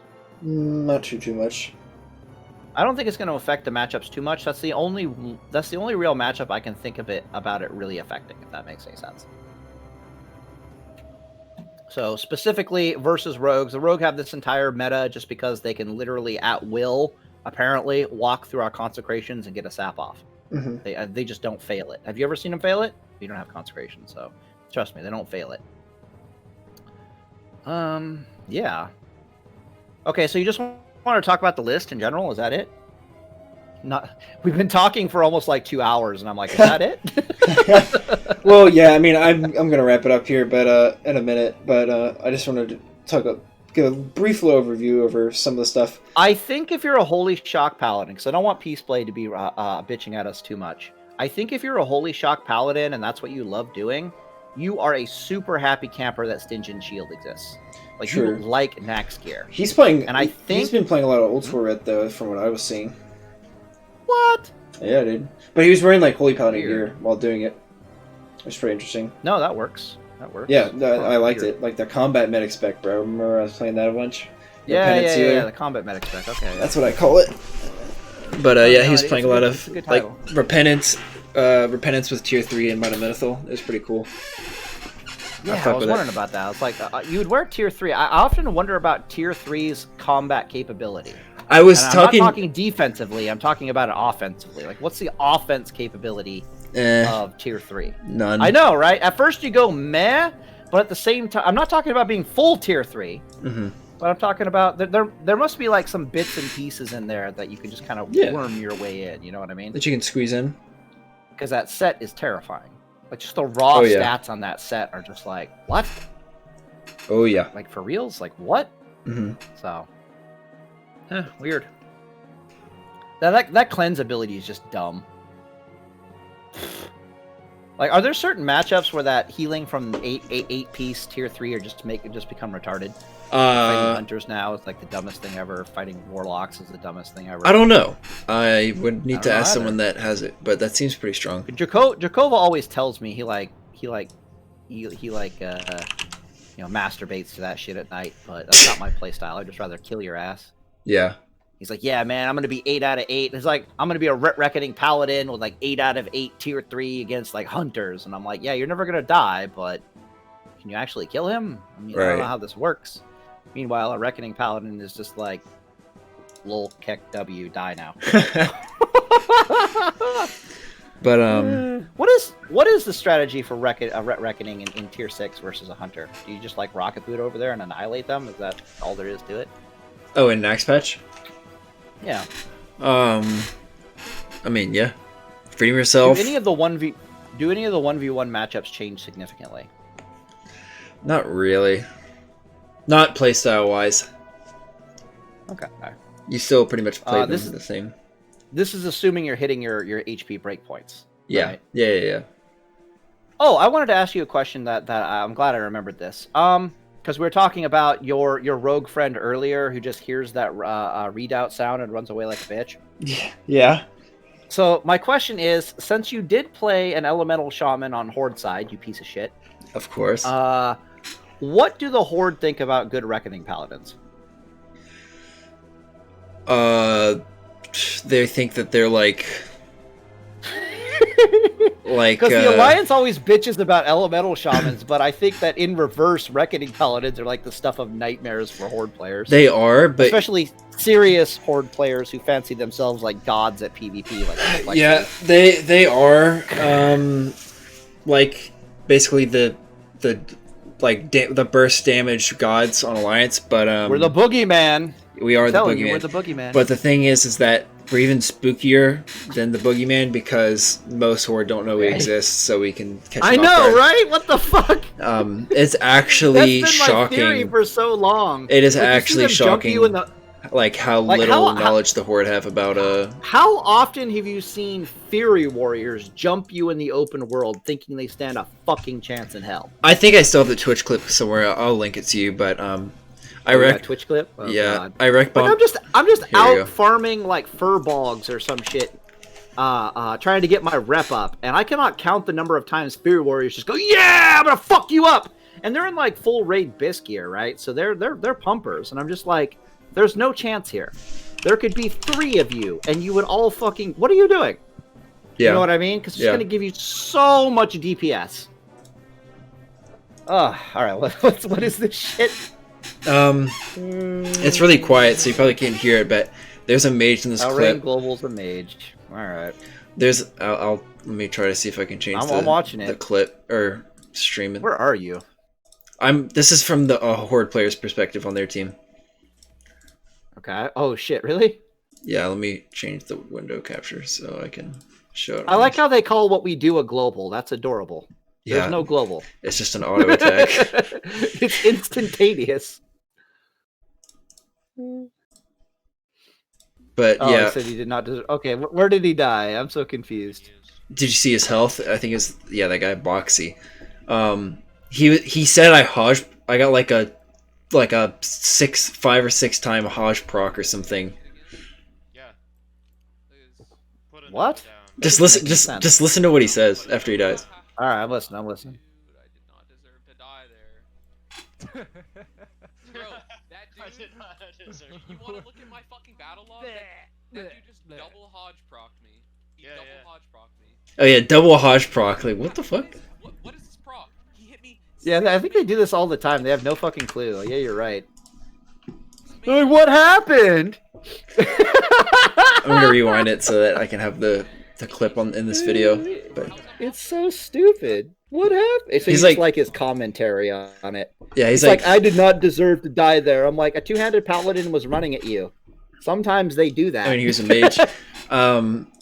He's That's like, like watching an elemental shaman charging a lightning bolt in your direction, and then when he pops your ass, you're like, I didn't deserve that. It's like, dude, welcome to Classic. All right, let's say your piece. Jeez. I was just gonna say, yeah, he's just like, what is this proc? I've never seen this proc before. Like, what is this? And someone said that it was Reckoning. What phase is this? This is phase 3, I believe. Oh god, I hate these people. Okay, but yeah, I think we're like a super rare animal.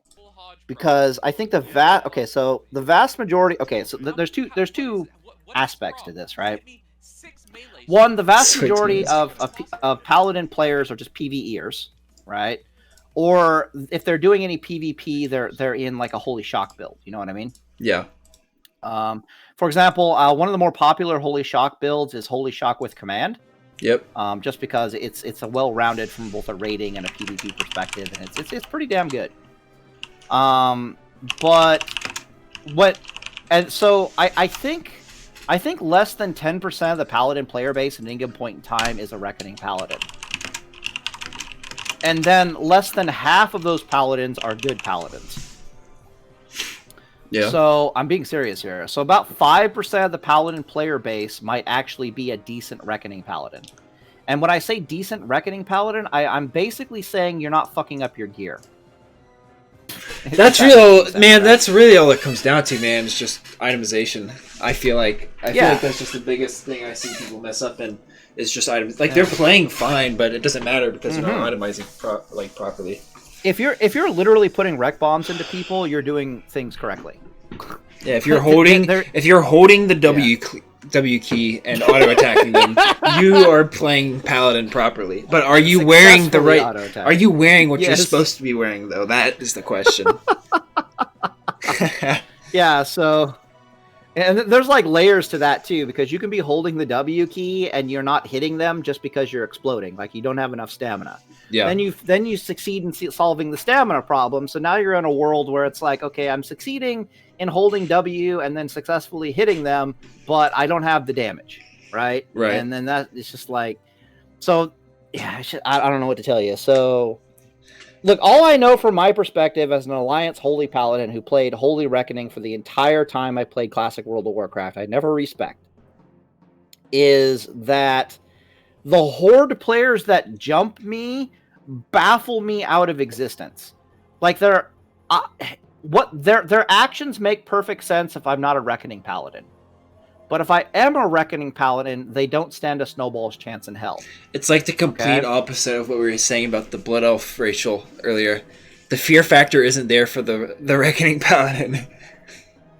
Yeah, I guess you're right. Yeah. It's like the complete opposite. Anyways. They don't expect it, so they're just like, yeah. Anyway. Well, but the good players have a very specific way of dealing with this. Like if you're dealing with a perplexity or something like that, like a really good player. What they do is, one, they wait for you to like attack a mob. That way, they're damn sure you don't have a full rec bomb, right? Yeah. Ideally, you can get away with not doing this at all if you have to. But what they're really doing is, like, if I know a smart rogue, what they're doing is they will open on me, and they'll open on me until they put like a crit into me. Mm-hmm. They'll hear the readout sound, and then they immediately stop. But what they're waiting for is for me to come out of melee and to kindly attack them so that they can confirm whether or not I'm actually a Reckoning Paladin. Yeah. Because if they find out that I'm not a Reckoning Paladin, I'm fucked. You know what I mean? Like a well-geared, skilled rogue is not afraid of a deep rep Paladin hitting him once. Yeah. You know what I mean? Yeah. It's like, hey, come out of that stun for a second and hit me so I can make sure you're not a Reckoning Paladin. And once they figure out you're not a Reckoning Paladin, then they suddenly have something like a 70% win chance because of their skill level and their proper gear and blah, blah, blah, blah, blah. But again, as a good Reckoning Paladin, we find ourselves in these awkward situations where I'm just staring at the rogue. I won't actually attack them. And then eventually they figure out that the two-handed Paladin isn't attacking me. He must be a Reckoning Paladin.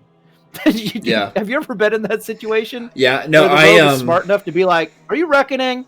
And then you come out of it and you're like, eh. Maybe? Why don't you come over here and find out?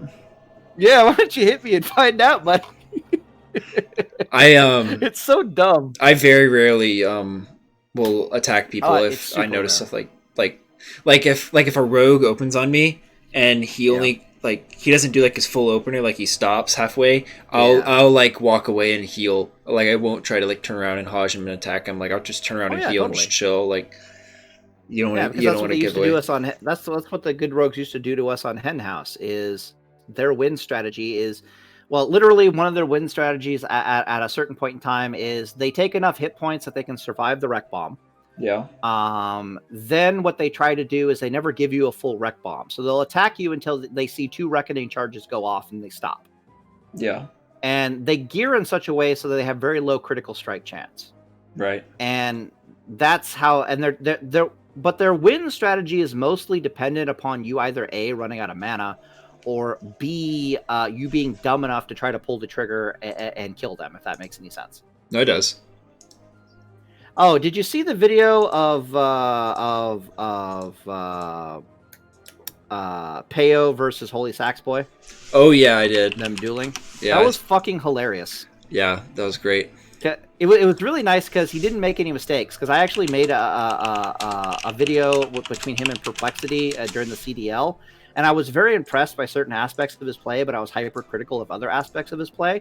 So when I watched the most recent video, I was very interested to see if he fixed it, and he fixed it, and I was like, awesome. And then he just completely destroyed him, and it was pretty funny. Yeah, but, it was pretty to funny. be honest. Okay, so I feel really weird about that video because on one hand, Peo did not play it anywhere near as well as he could have. Yeah. But on the other hand, in that phase with that gear, dealing with as good of a paladin as Holy Sax Boy is now versus rogues, he technically doesn't have a chance. Right. You know what I mean? So it's like, well, technically Peo could have played it better, but the outcome's going to be the same. Tisk, tisk, tisk. Yeah. So anyway, interesting. This is kind of my question is, what do you think about Peo thinking he stands a chance? I mean, there is a chance. It's not a large one, but there is one. There's no chance. Yeah, man. So many rogues make their biggest mistake at the character select screen. Like,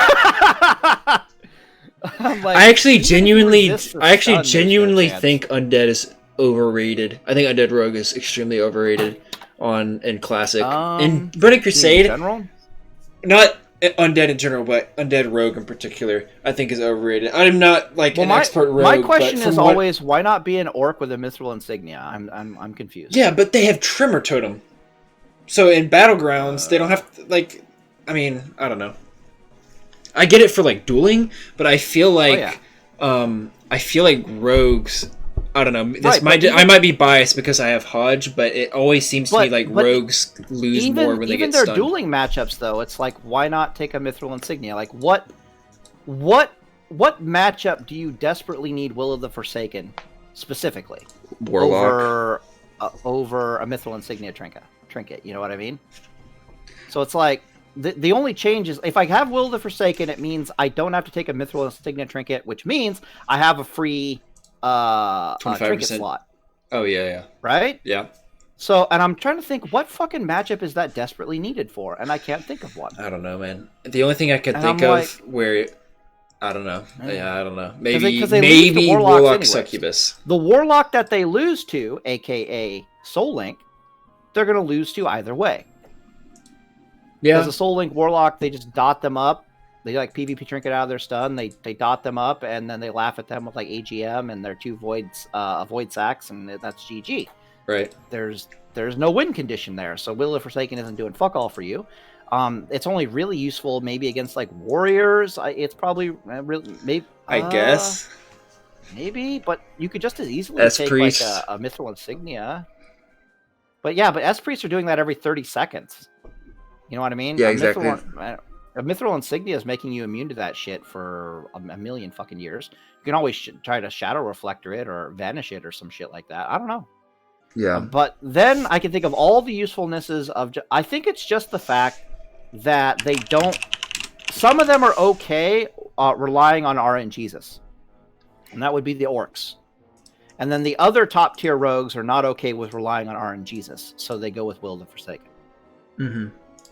I think that's the difference.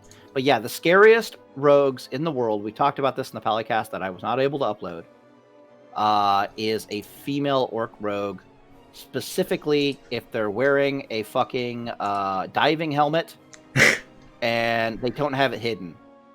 That is the stuff of my nightmares. That is like, yeah, no, I agree. Not because they can beat me, but just because I know I need to be on my A game because this guy is down to fuck. Yeah, you definitely know that guy is. This is not that guy's first rodeo. He definitely knows how to play vanilla World of Warcraft.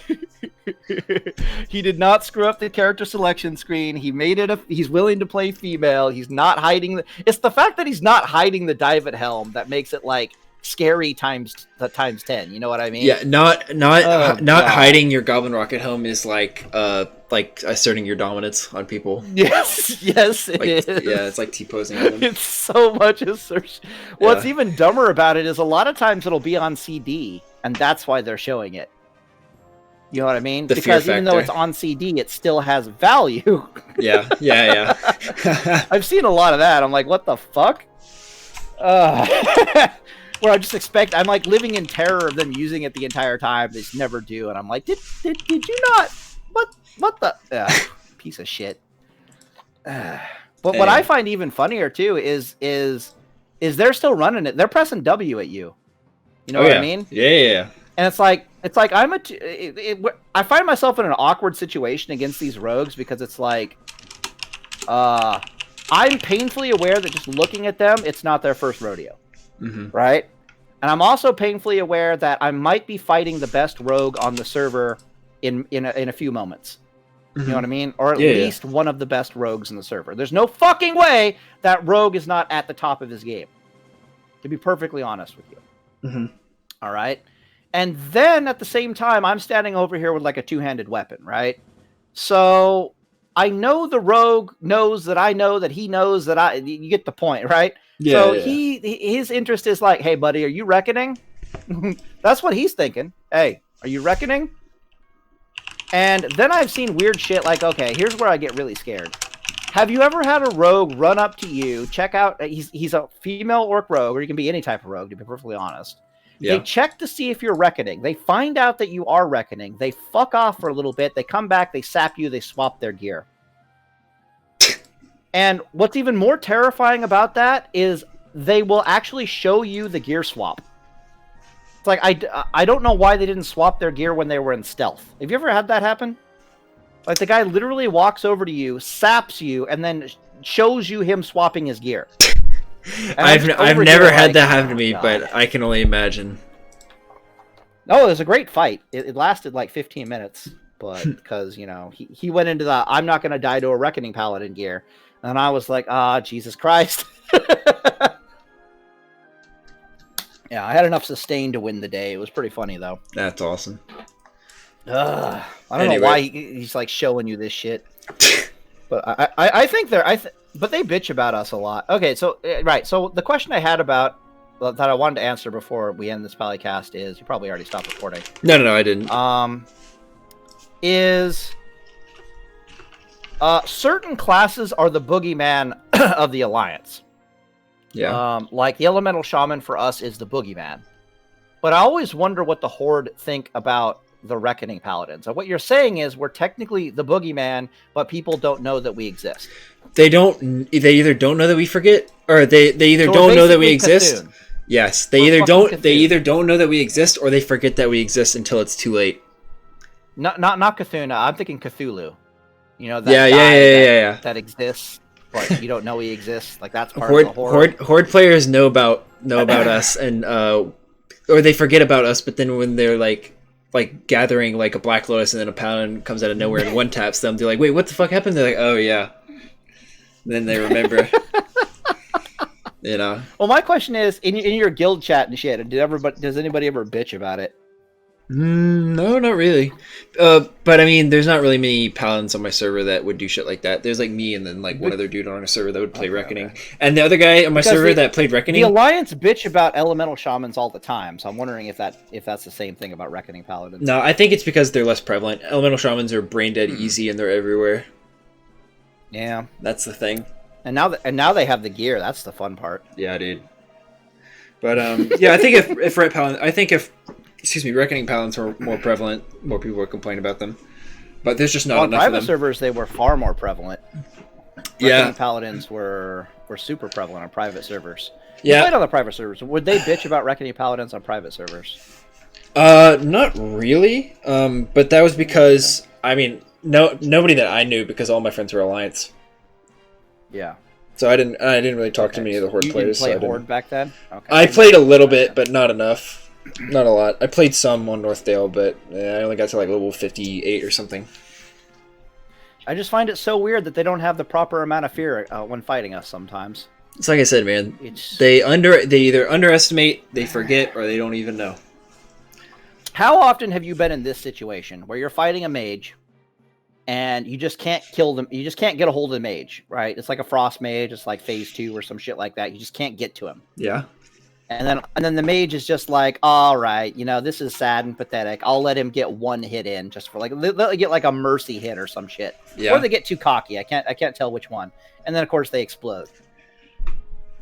Like that just happens to me like so fucking often. That's funny. Or it's like I just can't quite get you because I don't quite have the gear in this phase, you piece of shit. And then for some reason they just let me hit them once. And then they die, and you're like, why'd you do that? Yeah, dead. Why did you do that? I don't understand. Yeah. Anyway, and then I gotta go, so I'm gonna wrap this up probably. I don't know if there's anything else you wanted to touch on real quick.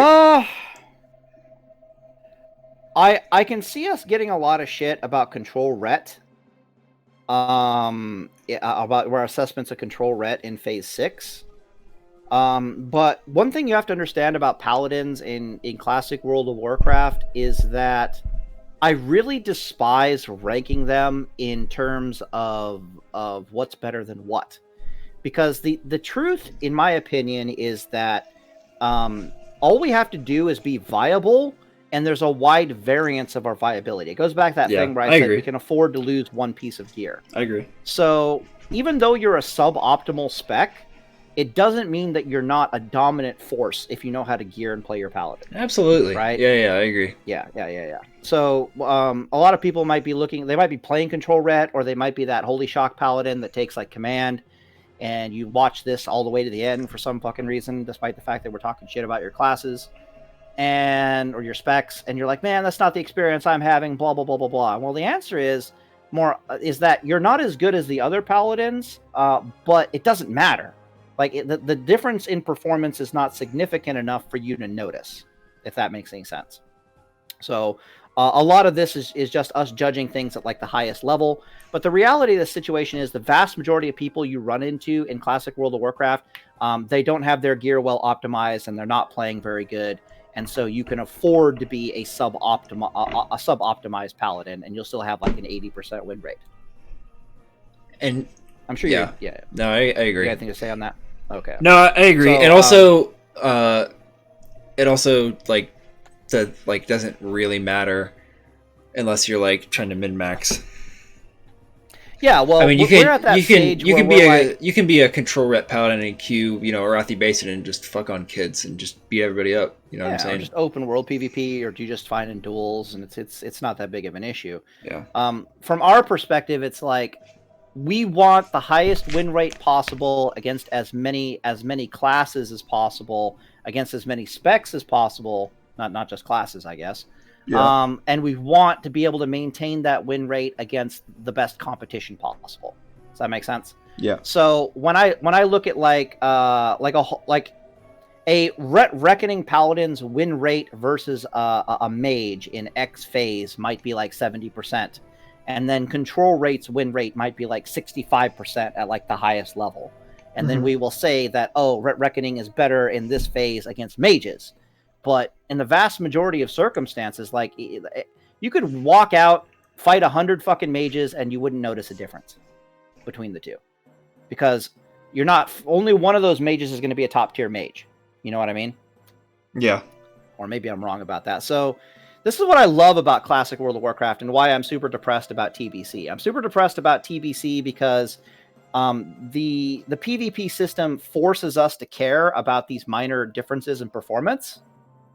And it just completely obliterates what specs are viable. So in classic World of Warcraft, you can get by with just about anything. There's like 7, 6, 9 different specs, different gearing, all that crap. In TBC, it's like you have to pick one of 3, and 2 of them are really good, and the rest are just kind of meh. Right. You know what I mean? Double Holy Shock Paladin, or a Shaman and a deep Ret Paladin, and those are your options. Maybe 2 Argent Defender Paladins, but 2 Argent Defender Paladins are just going to be like, they're going to be fun. So I don't know. That's what makes me sad about it. But in classic World of Warcraft, I really like it. So yeah, so again, I hate ranking these. I think Drakova hates ranking them as well. But no, Drakova's the worst of us. What am I talking about?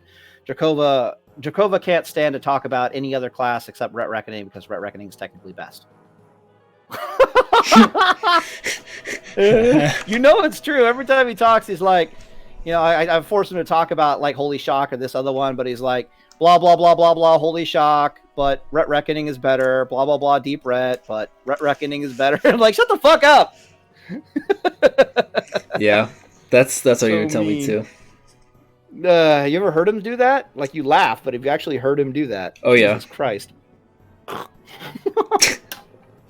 But at least he's not biased, because sometimes it'd be like blah blah blah Holy Reckoning or Ret Reckoning, but Deep Ret is better, or Control Ret is better. Yeah. Like specifically in a lot of phases, he prefers Control Ret fighting mages over Ret Reckoning. I agree. I mean, then Deep Ret, yeah, Ret Reckoning. There we go. So, anyways, that's all I gotta say, really.